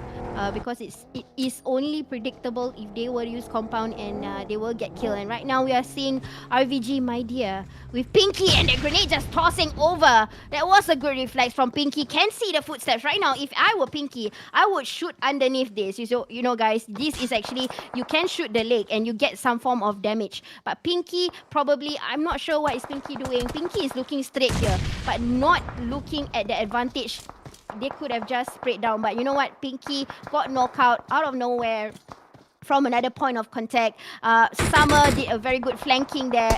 That is actually a third-party effect right now. So it became a third party because of the bullets that is coming through here, and it's going to be vulnerable for these 2 teams right now.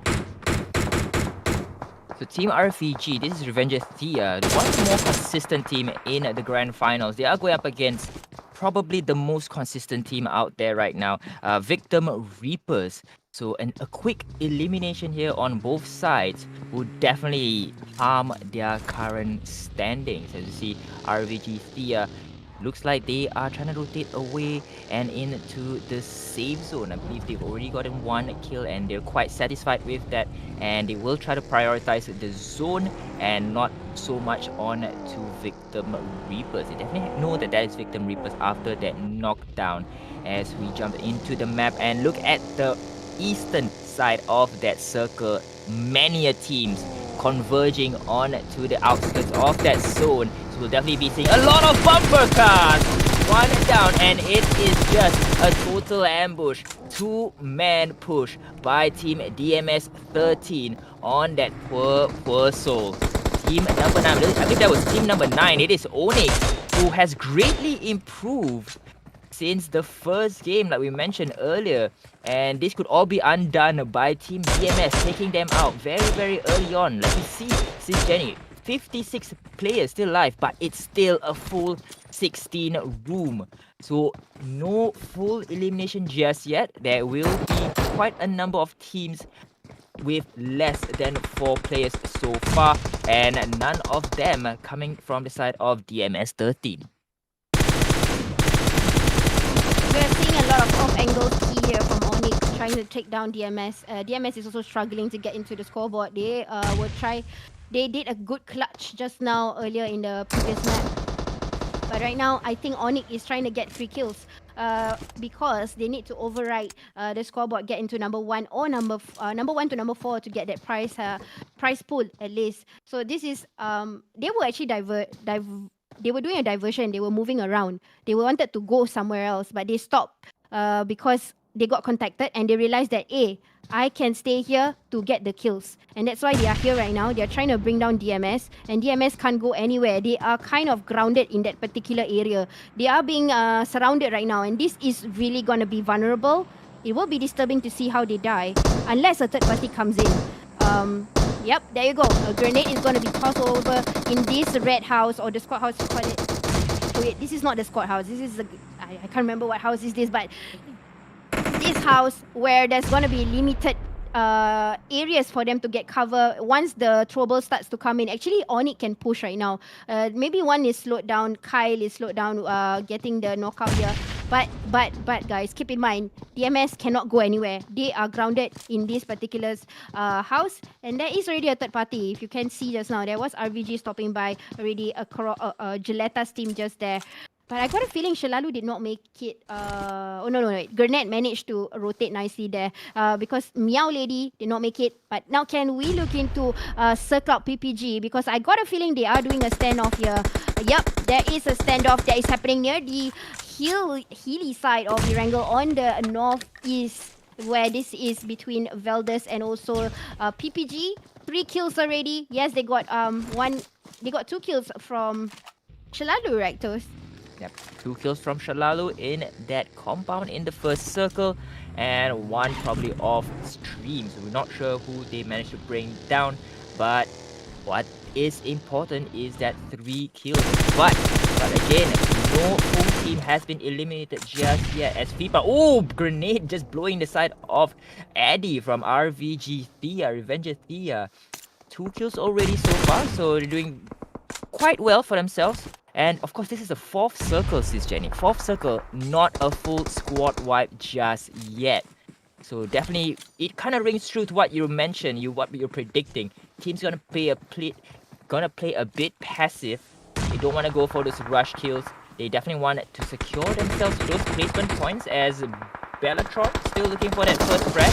And they are going up against Thea. RV, 1 player knocked down, and it is Milo taking out grenade to Shalalu Gaming has been eliminated, while we are still looking at Bellatron taking down Eddie from RVG. But 2 members of their own has already been knocked down. Potato and Baby La, 2 left standing. We'll try to chuck a grenade into the smoke, trying to get that lucky grenade kill. But will it register? Does not seem to be the case. But Dust has already been picked up. Kyra still crawling around for some help. Can Potato go for this revive here, as DMS 13 has already been knocked out? BU coming in online. And all 4 of BTR back in. And just like that, SisJenny, 2 team has already been eliminated. One of them is Shalalu Senora. Nice.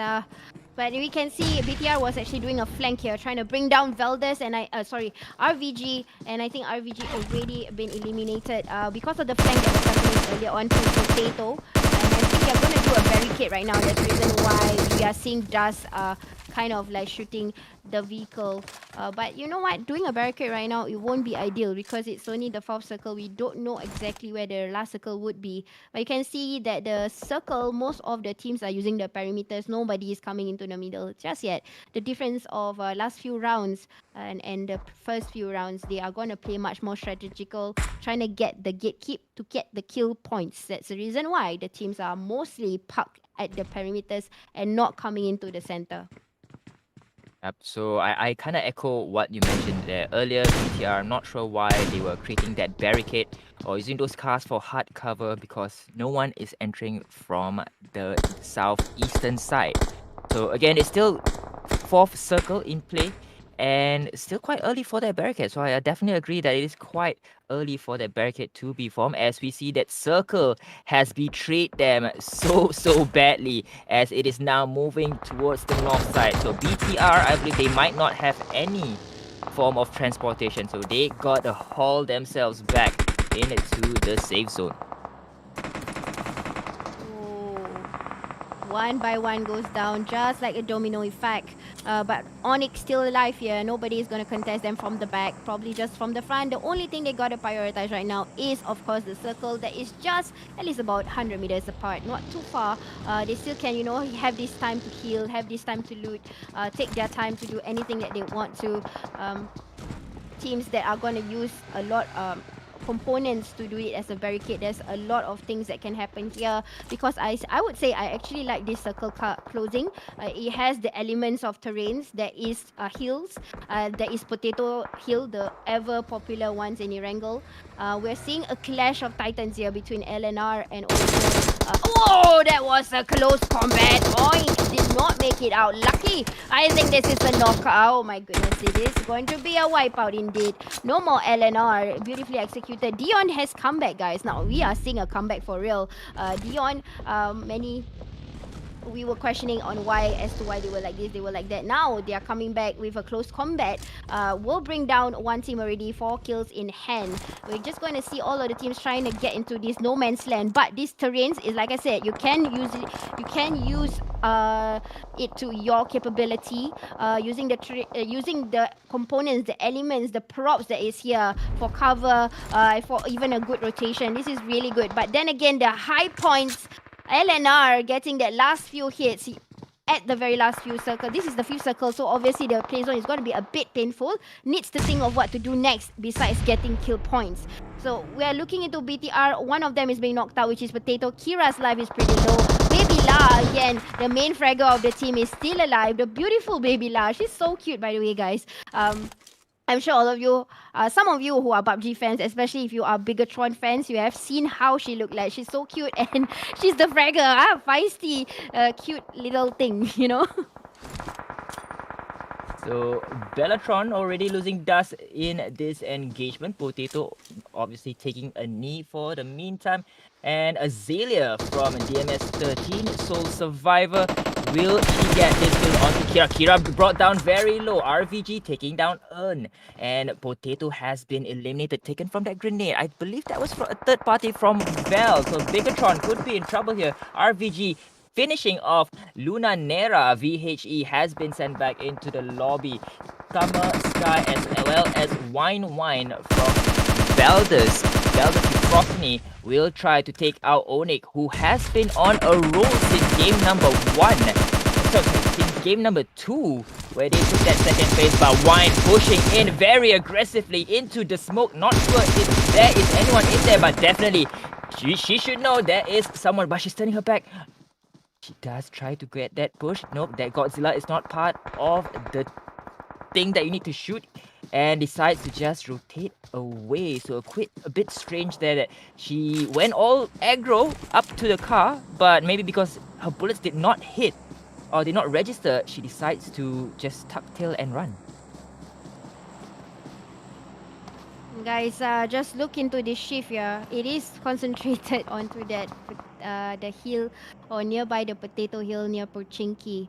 It is going to be a high point vantage on the last few closing of the circle. We see this more in Miramar, but guys, look into this monochrome again, getting onto the ledge. This is usually their strength, I realized. Yesterday in Miramar, it was a similar effect, using the ledge, using the shoulder of the hillside, and just doing the jiggle movements, trying to bring down Team 3 right now. But Team 3 good points on how they actually covered themselves in the smoke. Will try to bring out the best of the player that is inside. But now I'm just going to try and look into all the different teams so that I can, describe even more. Dion is just suddenly from the bottom trying to get into where the airdrop is, not because they want to loot. Probably that is the last few circle shift. Monochrome again using the ledge, trying to rotate, knowing there is people inside. We'll try to bring these two down. RVG already registering 5 kills, but they are down by 1 player, so 75% of firepower. They only have that much so far. Dewa United, I believe, has been eliminated courtesy from Onyx, and really we are seeing this uprising, this resurgence from Onyx. Like they found a second win, and will they go all the way? But unfortunately, Mute goes down to Cute, so maybe showing her charm there, knocking out that player from Onyx. And I'm not sure how many player Onyx has left. I could be wrong, but they only have 1 player. And this is Monochrome, and JT could be in trouble here, prepping that grenade. Could this grenade register onto JT? I think that throw was a bit too late, as JT will be able to rotate out from that blast. Uthus, on the other hand, does know that 1 player is in that shed and tries to shoot a few rounds into it. And they do see Valdez, team number 14. Valdez Euphrosyne is inside of that shed. 2 players, while Alter Ego quite close to where that airdrop is. They'll use that airdrop likely as a shield. So again, Alter Ego using their noggin to actually play very unorthodoxly so that they can confuse these teams. Right? Again, we've seen game number 1, they used the table, they got that win. Game number 4 now, they're gonna probably use that airdrop as cover or the back of that shed. But Vanilla from Monochrome probably just making sure to obscure their vision and probably disorientate them when moving into the safe zone. Alter Ego does take down Pin from Revenge's Thea, and we're just down to just 4 teams, 9 players still alive. 3 of which, 30% of which is from Revenger Thea. And like I mentioned, Revenger Thea, very, very consistent all throughout the day. And could this be the reward for being consistent? A chicken dinner in game number 4. Well mentioned there, Toast. But suddenly I'm looking again into an Indonesia domination. All the Indonesia teams are here. No more any other country's team. But good engagement for Alter Ego Dion for trying to get that last few circle. They were estimating like, oh, maybe this is the last few circle, and true enough, it was near the airdrop. They didn't bother about the rest of the team that was fighting, and now we're just seeing RVG versus Monochrome versus Alter Ego Dion. This is where they come out to fight. But Monochrome trying to do this rotation, I would say this is a similar dilemma that they have seen yesterday over in Miramar between Monochrome versus BTR. Do you remember the fight? Yes, exactly that. Using the ledge, using the shoulder successfully. Hopefully this time they will get the zone. But that was a nice shot from the top, knowing the position of the player already. They're just waiting for the time for the player to crawl in. Because you see, the body allowance, they do not want to compromise anything. Now, 2 teams left. 5 alive. We have only Dion trying to do that healing game, but Hia is somewhere in the map, not able to see that, using that allowance of space in the shed. It's going to be a bit difficult to come in, but this is a beautiful shot, a very smart move here, trying to get kills. This point of time, I think Dion is thinking, I might not get the chicken dinner, I will just got to get the kills, because this is why Hia is here, not coming out yet, because it's going to be a bit tricky. But you know what, decision might change right now, because the smoke is being deployed for 19 seconds left into the match. They still can win this. There's going to do a lot of deployments. But you know what? Monochrome is flanking. They are opening up. They are just waiting for them to come in. Because Zone is on them. Look at this beautiful vantage point. Hia will go down, getting that knockout. Now Milo left. Push. You got to push, and they will get the winner chicken dinner. True enough. Winner chicken dinner to the shoulder Healy side people, which is monochrome. A beautiful, beautiful last segment of the game. 10 kills from Team Monochrome Lit. They'll take that chicken dinner in game number 4. Alter Ego will come in second with 5. Revenger Thea in third with 7 kills. Onyx, very, very consistent yet again. Top 5 finish, taking that 4th place with 3 kills. Valdez in 5th with a number of kills as well. Dewa United in 6th with just 2 kills. Bellatron, not sure what's happening here, but they take 2nd place with 3. DMS 13 in 8th with 6. Luna Nera in 9th with 4. Sabrina Esteria in 10th. FGID in 11th. Victim Reaper, we've mentioned that they were consistent. They dropped down to 12th position with no kills. Another Valdez team in 13th position with no kills as well. RVG in 14th. Dr. Sir Cloud in 15th. And last but not least, the first team to be eliminated, Shalalu Signora. And SisJenny, seems the caster's curse, right? We've said teams who were consistent falling somewhere down the line here. So what are your thoughts on that? Probably again, it was the last Erangel, and that will definitely be a game changer in a few of these teams. They already have pre-planned as to how they're gonna take contests, even so on how their performance is today. So I would say the rotation was pretty much different in BTR. If you can recall the Erangels that they played from yesterday and today, most of the time they were using the cliffs. Or if Yep. they have the option to use compound, they will use cliff, they will use the rocks, they will use the prop. But if you realize today, in this particular Erangel, they did not use that. So it's a different meta. They were following the rotation. They were trying to get survival points. What they were doing in the first two Erangel, they were killing, they were killing, they were killing. That's the reason why you park somewhere and then you get the cover, you get a high point, you kill.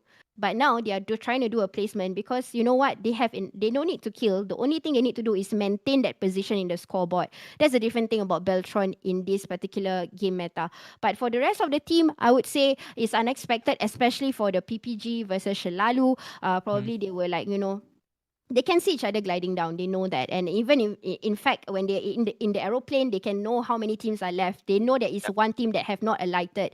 Hence, that is something that they are telling themselves. I need to do this. I need to do this right. So, sure enough, two of these teams when they stood for long, like the engagement that I was saying earlier, they can't do long engagements, and you will lose your men just like that. And sure enough, PPG did not get to come in nicely, even though they were the ones who got the advantage of the manpower. Shalalu got in, but you saw how it kind of detailed everything. The plan was just broken up just like that. All right, so let's see if Bellatron's tactic will work to perfection. We'll check back with the results after the break.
Welcome back, ladies and gentlemen, to the PUBG Mobile Open Grand Finals. This event brought to you by FSL and supported by Intel as well as Yahoo. It is toast with SisJenny, and after 4 rounds, we are just down to just one more map. This is the Grand Finals, the be-all and all, and if teams want to get that sweet, sweet prize pool, they got to step it up. So, SisJenny, let them know who's in the lead. Let's take a look into the scoreboard right now. There you go. Onyx Glory is currently at number one with 65. Beltron still bubbling under, very close to one another actually, these top three teams from Indonesia. 60 for Beltron, Victim Reaper 59, Alter Ego Dion 47, Monochrome Lit 42, Revenger Thea 34, Revenger Blood Rain 24, Sabrina Asteria 23, Luna Nera Esports 18, and DMS Female 13. That is the current standing, and I still say that it is quite open for anybody to take the first, second, third, and fourth position because the points are pretty close. If they win a chicken dinner, I'm sure they can round off to the second or the third position. But all in all, it is still an Indonesian domination. So you know what, guys? Yep. Sorry, We you will were saying? fly back soon into Sanhok, but not now. I mean, not yet. So we can talk a little bit more about the game. Maybe Toast, you want to fill us in?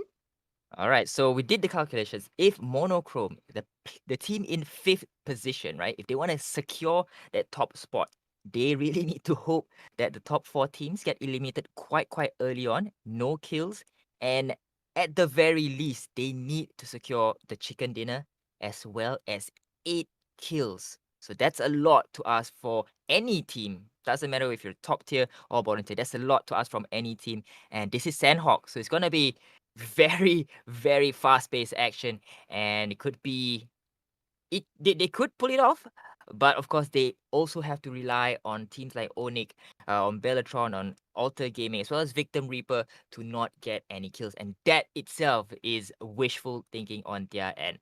So let's talk about Bellatron. 5 points away, 5 kills separate them from first place. Do you think they'll be able to go in?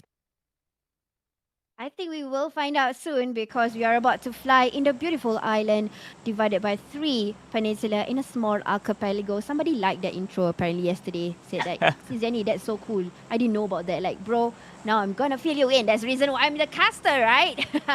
Yes, this beautiful island, it is inspired by Malaysia, Thailand, and also Vietnam. I didn't say Vietnam yesterday because there's no Vietnam team. So, but you know what? Let me just fill you in the facts. Flight route seems beautiful from the Straits of Cam Alpha to the Straits of Moknai. I'm using the river or the sea actually for the reference instead of the state itself. Where you can see it's only going to the north side. It will be quite problematic for teams that wants to go into Camp Charlie, Docks, and Sami. So maybe they can just stay on the flight route. Then again, this is Sanhok. Hard shift happens here. Circle will just go crazy again. This is the kind of map you will see, this kind of matches you will see that will have pretty fast fights. But you know what, guys? Look at the Bellatron. They are in boot camp together with PPG. I did not expect that, bro. What's happening? Bellatron in their preferred boot camp. So we don't see any players. Looks like from the minimap, no teams nearby. There is a team, probably one compound over though, and we'll see if Bellatron can secure that 5 kills and secure themselves that top spot. Of course, they need to beat out Onik, who is currently sitting at the top, and it's quite surprising considering the fact that Onik actually barely made it into the finals. They just scraped by during the group stages. So this really is a turnaround for Team Onyx Glory and for example, teams like Sabrina Esteria, who was the winner, the champion in the group stages. They actually are nowhere in the top 5. But RVG already bring down 2 members. And team number 15, they have already lost 2. Could this be a change of plans here? RVG. This is Team RVG. I believe that is Revenger Dia, or this could be Revenger Bloodrain. I am not quite sure which Revenger this is. This is Team Valdez on the other hand. Valdez Lady Streamer. They will try to disrupt the top 5 ranking by getting as many kills as possible. Then jumping in, FGID could go down here. And oh, that's not FGID actually, I'm sorry. That was RVG. And Team Valdez, Lady Streamer, definitely getting that 3 kills early on. And this is in Cam Alpha, if you're wondering. They chose to be in the same drop spot and they will have to answer for whatever they are going to do, whether it's a mistake, whether it's a successful execution. But it seems like RVG is overpowered right now, and this is the Indonesian team that was doing a domination earlier on in the few early maps, especially in Miramar that we just witnessed earlier. Now, it's not looking that cool for them at all because only one player is alive, and that is Ella. Probably going to do a back away. They're gonna retreat for Ella. That's the only reasonable thing to do right now. Without a backpack, without a vest, I suppose. Oh wait, there is a vest. Hence, that's the reason why Ella decides to come back to fight. Because guys, I think Ella probably is able to clutch. Maybe the confidence came from there, and knowing there's only 2 more players, a clutch is possible with the guns of choice.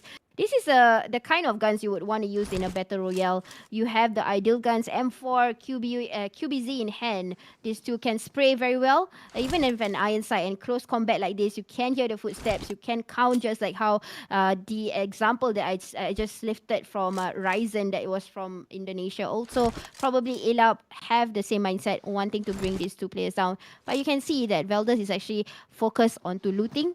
Totally do not care about this player. Just gonna go in back in Cam Alpha, thinking that this player might have backed away. But I don't know. They might get backstabbed by this particular player who is coming back for that revenge kill.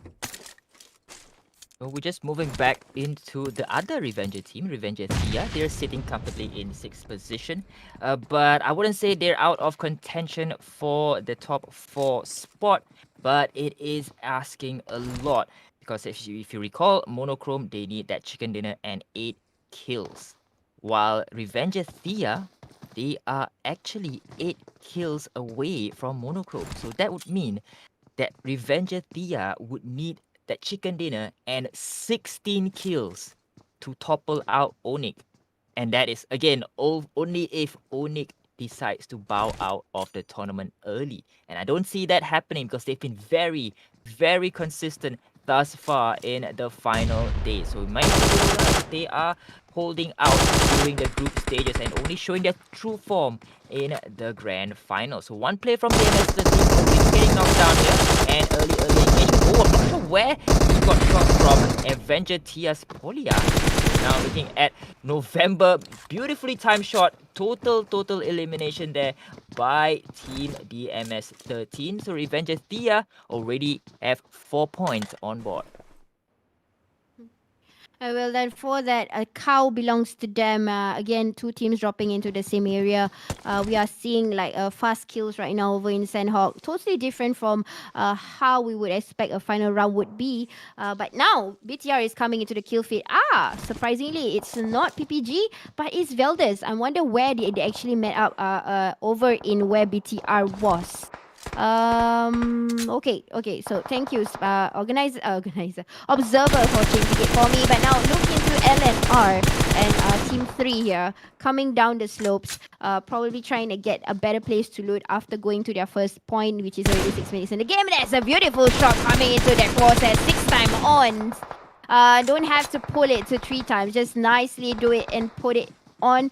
Just getting those shots in. 2 kills registered already from Team 3. Team 3 with two ladies alive. LNR is doing the push. I realized this about LNR. They have been quite aggressive ever since the third match of the day, which, if I'm not wrong, it was Miramar. They Miramar. started to become aggressive, and now they are executing this aggressiveness. Probably they really want to get at least one of the top 4 to get that handsome prize pool. Or even so, they don't get anything. They want to perform their best, because most of this team, they all these action the participation that they are doing for all the other tournaments will get into their lock, and managers would just, what, hey, you have leveled up, we're gonna, a lot of things could happen of the growth of these individual teams. But definitely agree with you, because all these tournaments are definitely being scouted by organizations, other esports organization, and you definitely want to be performing to the best of your abilities. I'm not sure why there is a rogue plane in the middle of the map there, as Victim Reapers, they are doing what they did in game number 3. They are trying to hold on to that 4 points but right now it's not in the middle of the map, and it is still Victim Reapers. They are still waiting for to register 1 kill, as Valdez from team number 15 has knocked down 1 player, and then it's unfortunately Sienna and Pinky taking umbrage on that, knocking down 1 player. Revenge there by Clean, I believe, as Meow has been knocked down. So Pinky will clear out Meow, as not Nana being taken out by Roses. So another team eliminated, biting the dust, as Victim Reapers has registered 2 kills. Nicely done by Victor Reapers. Actually, I'm a little bit chuckling because they are doing the same execution as the previous round. They are anchoring that top summit of Hatin's mountain, or the highest mountain in Sanhok. Doing the similar kind of rotation, just that the circle right now is not in their favor. It is moving towards the center, where Bootcamp is, where Painan is.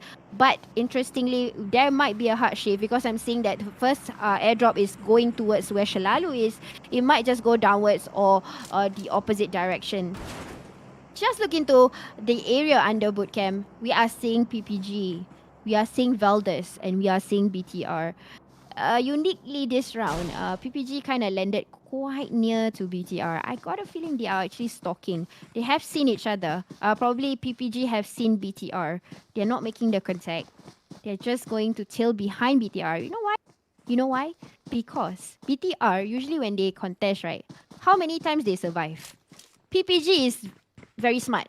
They are following a team that will hardly die, and somehow they might get killed still. Finally, I can read through you. I can read through you. Maybe, because PPG hardly will do this kind of effect, bro. Like, this is crazy. Like, you are landing together with the highest team in the scoreboard, but it's very smart for them to execute this, honestly, if this was their intention. Alright, so diverting your attention to the northwestern part of the map, you do see Onyx as well as Victim Reapers here, and if you recall the table, Onyx currently sitting in first place, 65 points. Victim Reaper, on the other hand, 59. So really, at this point in time, just 6 points separating both teams. So if Victim Reaper secures the total squad wipe on Onyx, they do have a chance to be the top team to claim this tournament. And if Onyx slips up, it is on Onyx game to lose here. They need to stay consistent. They cannot let up, especially at this point of the game. This is the last game of the day, and if they slip up, Bellatron will just be right there to get all those kills and overtake them in that top spot. So we definitely would want to keep a close eye on both Onyx as well as Victim Reaper. This is a battle for first place. First and third position team could go for this engagement, and there could be a shift in the tables. Something that probably because I have not played PUBG that often and it's been a while now. I am quite surprised to see a car in Sanhok. Like, bro, when did this happen? I didn't even know. Because usually you will see a buggy, you will see a tuk-tuk, you will see a motorbike, but a car. I'm like, okay, this is new. I didn't know that. I would have probably have to check with all the other players that has been playing. I would have, hey bro, got Sanhok got car. I didn't know that. But anyways, look into VTM. Cancel plan. They are not gonna use the mountain. We're gonna see what is their next movement because I believe very much Victim Reaper, they think of strategy first rather than their killing. Their killing is after that. Because what you can see, certain teams, after being with us for 2 days, we can see certain strategy coming out. Most of them will go with the kills. But you know what, guys? Hold on to that. Whatever I just said earlier, we are going to look into FGID, who have not been in the kill feed for the longest time. I do want to see what is going to happen here. They are over in the quarry area. A little bit risky. This area has a lot of plots to play with. You can use the whole lot of covers at the same time. This is also the place where all the other teams would cross in. And true enough, RVG Thea have already spotted one of them, eliminated one of them out. I got a feeling they might just eliminate another this player. Elish will not get a revive. This is too low of a health. And true enough, only one more player left. I'm not sure what happened to the fourth player. Only Upa is left. Probably will do a passive gaming. Such a cute bag. I need to start playing PUBG again, but by the way, let's move on into the Singapore team. What's happening? Meeting up with Dion Toast. They are going to go up against Alter Ego Dion, who's sitting in 4th place. So Team Shalalu Signora could play spoilers to Alter Ego Dion's gameplay. They could take them out here off contention, and Team Monochrome, they could overtake Alter Ego Dion, and they would have to thank Shalalu Signora for it. But the hard part is to actually get them eliminated first. So Shalalu Signora still trying to get the beat on where Alter Ego Dion is, as we do see a line forming up right in front of them while Shalalu is actually kind of grouped up together. So if Team Alter Ego decides to push on up, they might be facing the full wrath of Shalalu, as Shalalu Bunny unfortunately gets knocked out. Very, very sad little bunny, not able to hop away from danger as she gets knocked down. Will she get the revive here as FIFA will go for his rotation, and she's zigzagging. The wolf is hungry. They are looking for bunnies to eat, and bunny just right on at her foot. I'm not sure FIFA are not able to see one player. They might go for the other shot. Oh, FIFA just showing how her back goes for the push here. Shalalu gets one player knocked down, 2 players knocked down, 3. And this could be the end for Shalalu Signora and Team SHL. Shalalu Signora, unfortunately, will have to take 14th position and sent back into the lobby. That was just painful to see. I kind of took a step back to my chair and just like hold my head against my, and it was just painful to see. Definitely they were doing the right thing, you know. Like I said, they were fraggers. The guns was equipped nicely. If I'm not mistaken, Grenade had a Groza on, ready to take the fight, but did not expect the enemies to come in such a manner. And probably the way they took out the enemy was a little bit different than how they have been doing. Come, let's look into the focal point here. Again, we are looking into BTR, PPG, and Sabrina. I really think PPG is doing this as a tactic. They hardly use the center circle. If you realize, they are always playing in the perimeters. Unlikely, but yesterday I did see something similar. They have been staying put in quarry. They took the focal point after the third or the first few circles coming in. They stayed in the middle. But interestingly, this time they are very close to BTR, have not made contact. I'm sure they can see each other one. Really, I'm telling you that. They have their ways to get these off angles. They can see the player. They are not making contact, not unnecessarily. They kind of assume that this is BTR. Maybe, I might be right, might be wrong. But then again, we are going to see on how the other teams will get their way into the zone, because right now we are looking into Tia, which is outside of the circle. Third circle, not so painful. But this is where you will, open inverted commas, waste your medic stuff. Just get yourself in until the fourth circle comes in. That is when you will need it the most when it comes to Sanhok, because things are pretty much limited.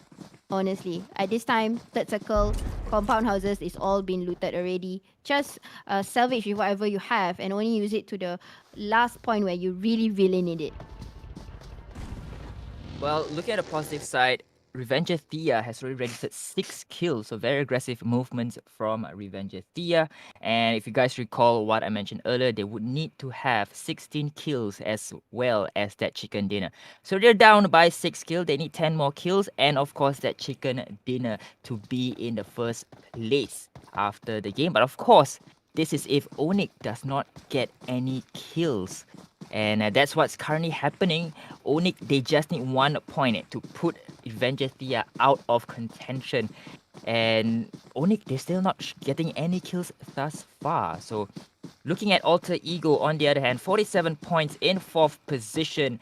They are going up against Monochrome, who is only in 5th with 42. So 5 kills from Monochrome will definitely put them on par in terms of the table.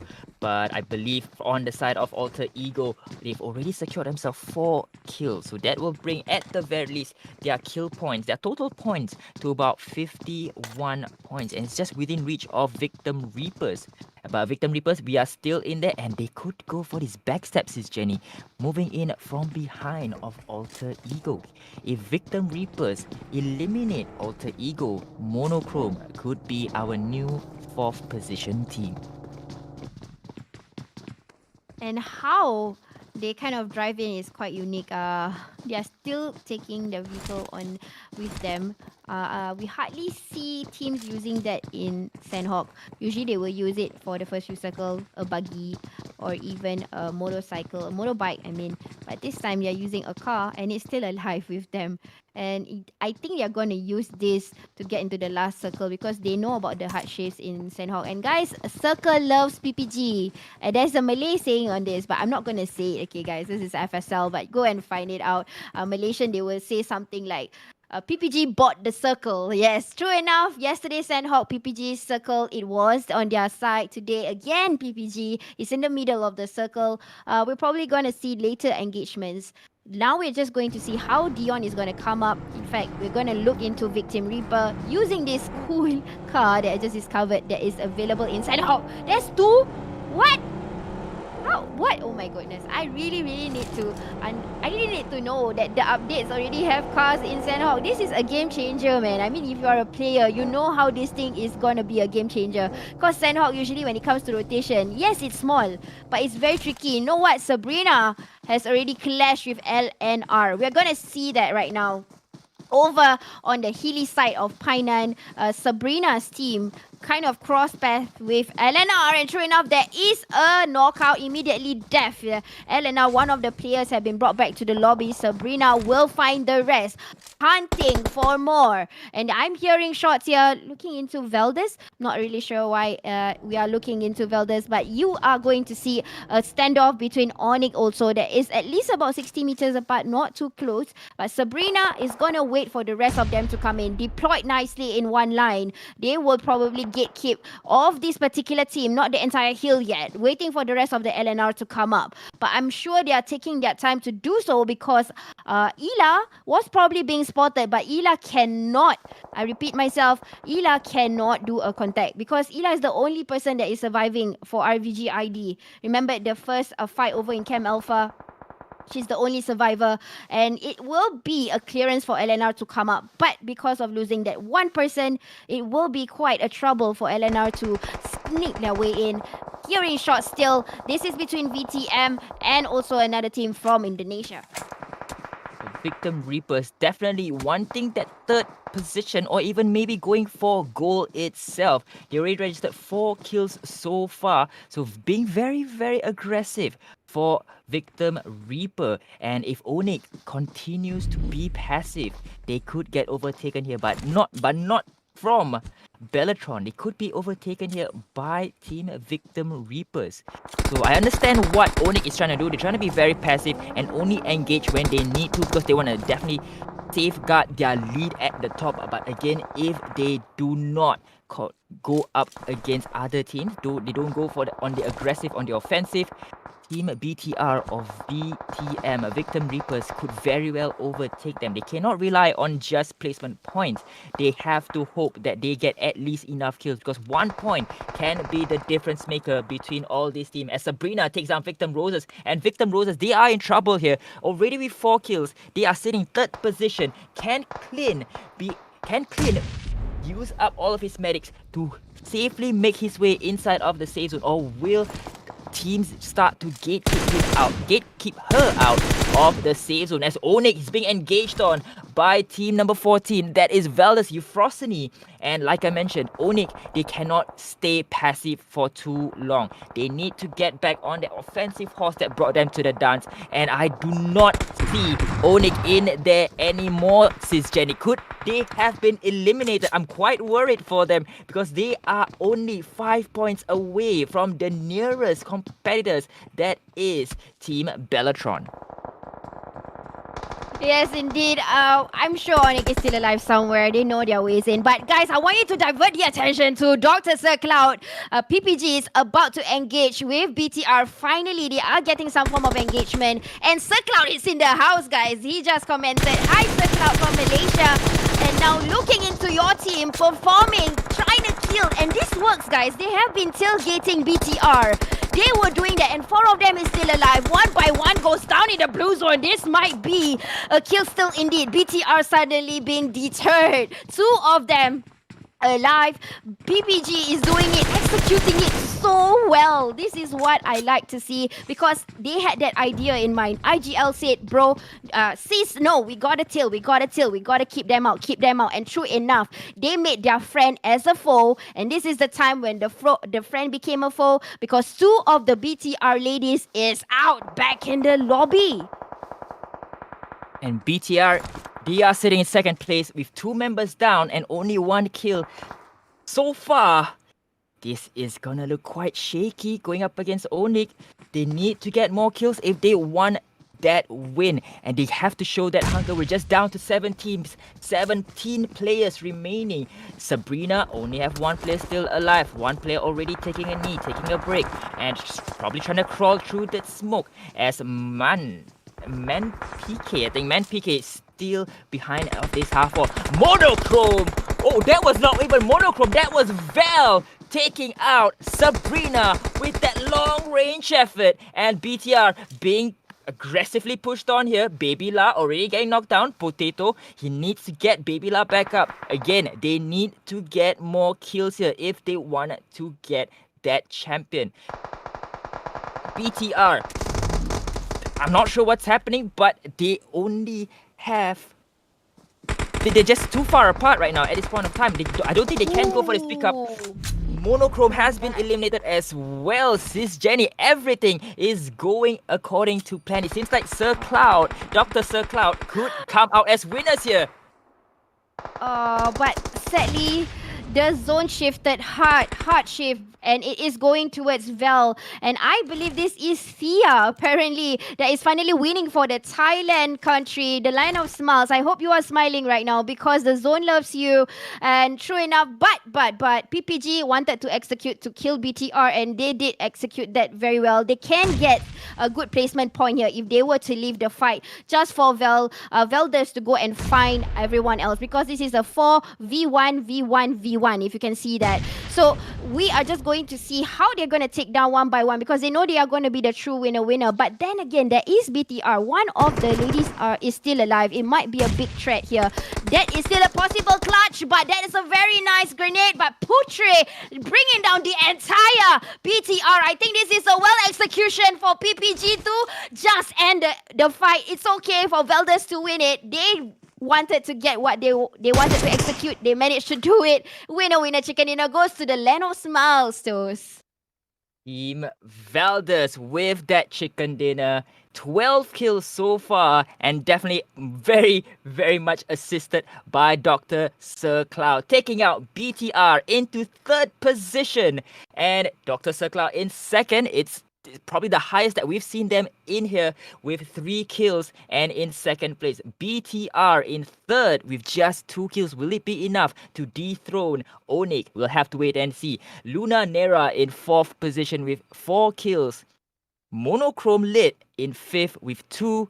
Sabrina Esteria with 4 kills in sixth. Revengers in seventh and 8th. They tended to, come in a package, right? We've consistently seen both teams coming in just one after another. VTM Victim Reapers in ninth with 4 kills. FGID with only 3 players coming in 10th with 1 kill. Alter Ego in 11th with 4 kills as well. Onyx, they were eliminated very, very early. Surprisingly, with no kills as well. Dewa United in 13th with no kills. 14th position, Shalalu Signora with no kills as well. Valdez in 15th, last but not least. DMS Female 13 in 16th position.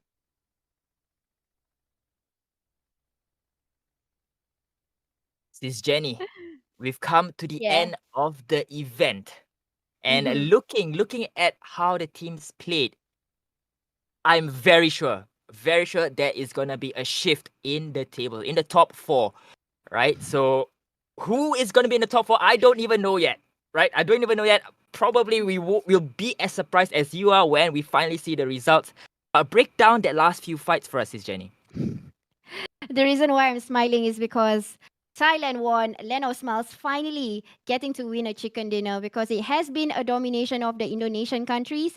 But there was a good. Today is a good fight. Mm-hmm. Philippines won one. Indonesian won one, but of course, yes, Malaysia and Singapore did not manage to get any of the chicken dinner. But I'm sure they are satisfied to be in the finals. In fact, I keep on emphasizing on how BTR, PPG, because Yep. we can see the obvious rotation, bro. It's like Mm-hmm. I know what they're doing. I could see through them, and at the end of the day, knowing that PPG, they putting it in the table, they have not been killing as much as BTR, but they are using that to create an element for their survival. That is Yep. smart. That is like IQ, crazy IQ, like 101. I don't know. What do you call that idiom? I have no idea. 2000 game IQ, I guess. Such plays Yes. by Dr. Sir Cloud. And you were right, because they were tailgating Bellatron from the get-go. And even at the end, they were the Yes. team that took out Bellatron, right? Mm-hmm. And it was such long-term vision, long-term planning, knowing that, you know what, Yes. we're gonna tail them all the way to the end and probably take them out. And even though they didn't win the chicken, but I believe they got to the point of their vision to be the team that Yes. took out Bellatron and stand above them, right? But Yep. Bellatron, I have to say, Bellatron, they did get a few kills in. And if you guys remember, they are in second place. Will these kills Mm. be able to bring them higher above Team Onyx Glory? All right, so we are still waiting for the results. I am very, very nervous and at the same time, very excited, right? Because with this last game, it's Mm-hmm. such a shift in dynamics and in the table. I'm very sure there's going to be a large shift in the tables. I don't really know who's going to win it, but that's the point of such battle royals, right? You don't want a team to clearly win it by a long shot. You want it to be going down to the wire, maybe even 1 point separating first and second. And I'm really, really excited to see it. Yes, I'm stoked too, as much as how Toast and every one of you is waiting for the scoreboard. And I'm sure it is well executed for all of the teams that have been playing today. They made a point to patch their own battle and get it out successfully. And it was successful. I'm sure everybody is pretty happy. Maybe, yes, there's a little bit of sadness along the way, disappointment. But you know what? This is a tournament where the best will rise, and this is where you will see the best will rise. Even though it is just a 2 day affair, you can take a little bit of a lesson or two from this and to bring it home for your execution in the practice. We are still waiting for the scoreboard. I'm not sure if you are ready or not, but we still have this time to kill, and definitely we will try to interact with you if we can, right, Tos? Yep. So as we are still waiting for the scoreboard, let's give a quick shout outs to our support partners, Intel as well as Yahoo, and of course the event organizers, FSL. I am Toast, she is SisJenny, and I think we can still give a bit of shout out to our pages. So my Facebook page is Toast Talks, TOAST TALKS. SisJenny, where can they find you if they want to see you in action? All right, so you can actually just Google me. I'm SisJenny without the space, so it's Sis and then a big S and then a big J. Or if you want the URL, it's slash for sure Jenny. And if you have not known, both of us are also social media influencer for sure. But of course, it's not part of FSL. It's just giving you guys some information about us. And so we do a little bit in PUBG for me, and photos doing a little bit of both in COD and also PUBG. Hence, you can find us doing that kind of commentating and casting and things like that. Obviously, the both of us are from Singapore, and FSL is also from Singapore. And we really thank the entire teams that have participated because all of them came from different countries. In fact, Singapore, there's only one team, right? It's Sinora. Yep, Yeah, yep. there's only one team. So the rest of them came from all the different countries. And true enough, from the bottom of our hearts, we appreciate your sacrifice waking up, just to play against one another. We are still waiting for the scoreboard. We're not sure whether we are going to take a break or we're going to continue to wait for the scoreboard. Do you have any idea, Tos? So I'm still weighing as much as you as well. So before we go into the scoreboard, right, we're still not sure if there will be one at the end of this stream, but we'll keep you updated. But of course, congratulations to all of the teams that managed to satiate your appetite for that chicken dinner. I hope you guys had fun as much as we had fun calling the action. And of course, thank you to all the teams that participated all the way from Thailand, Indonesia, Malaysia, Philippines, and of course, Singapore. And like like I said, we really thoroughly enjoyed ourselves. So thank you for giving us good action to call out.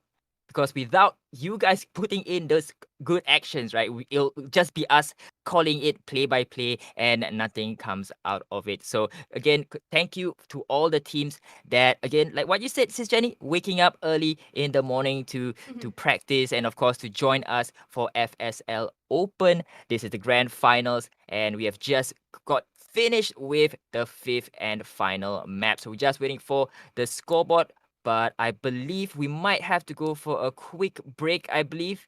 And so don't go anywhere. We'll be right back with the final scores and let's see who gets that $500.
Welcome back, ladies and gentlemen. After 5 games of PUBG Mobile Open Grand Finals brought to you by FSL, let's take a look at the final results. And in first position, overtaking Onyx Glory, is Bellatron Ace with 72 points. Onyx Glory unfortunately drops down to second position with 66. Victim Reaper in third with 64 points. Alter Ego Dion in fourth with 52. Monochrome Lit as well as Veldus Euphrosyne are tied in fifth and sixth position at 50 points. Sabrina Esteria in seventh with 31. Luna Nera Esports in eighth with 30. Revenger Blood Rain in ninth with 28. And last but not least, Dr. Sir Cloud Powerpuff Girls bringing in the rear at 10th with 24 points. Congratulations again to the top 4 winners. Again, this is a prize pool for the Indonesian teams to bring back, because at number 1, Beltron will get a $500 per team. At number 2, Onyx Glory will get $250. Number 3 is Victim Reaper will have $175. And last but not least is Alter Ego Dion with $75. And all of this is in SGD. And with that said, I would like to shout out to our support, which is heavily supported by Intel and Yahoo. And of course, without the platform that we are actually using to cast and to play, is PUBG Corporation by Lightspeak and Quantum, and of course, Tencent Games. And the rest of the other people, who are we supposed to thank, Toast? So thank you very much to FSL first and foremost, and of course, the production team, the observer, the fans, the viewers. Thank you for joining us for 2 straight days of competition. And last but not least, my beautiful co-caster, SisJenny. Thank you very, very much. We hope to see you very, very soon here. All right, so this is Toast signing out for now. I'll see you soon. SisJenny. I thought you said you were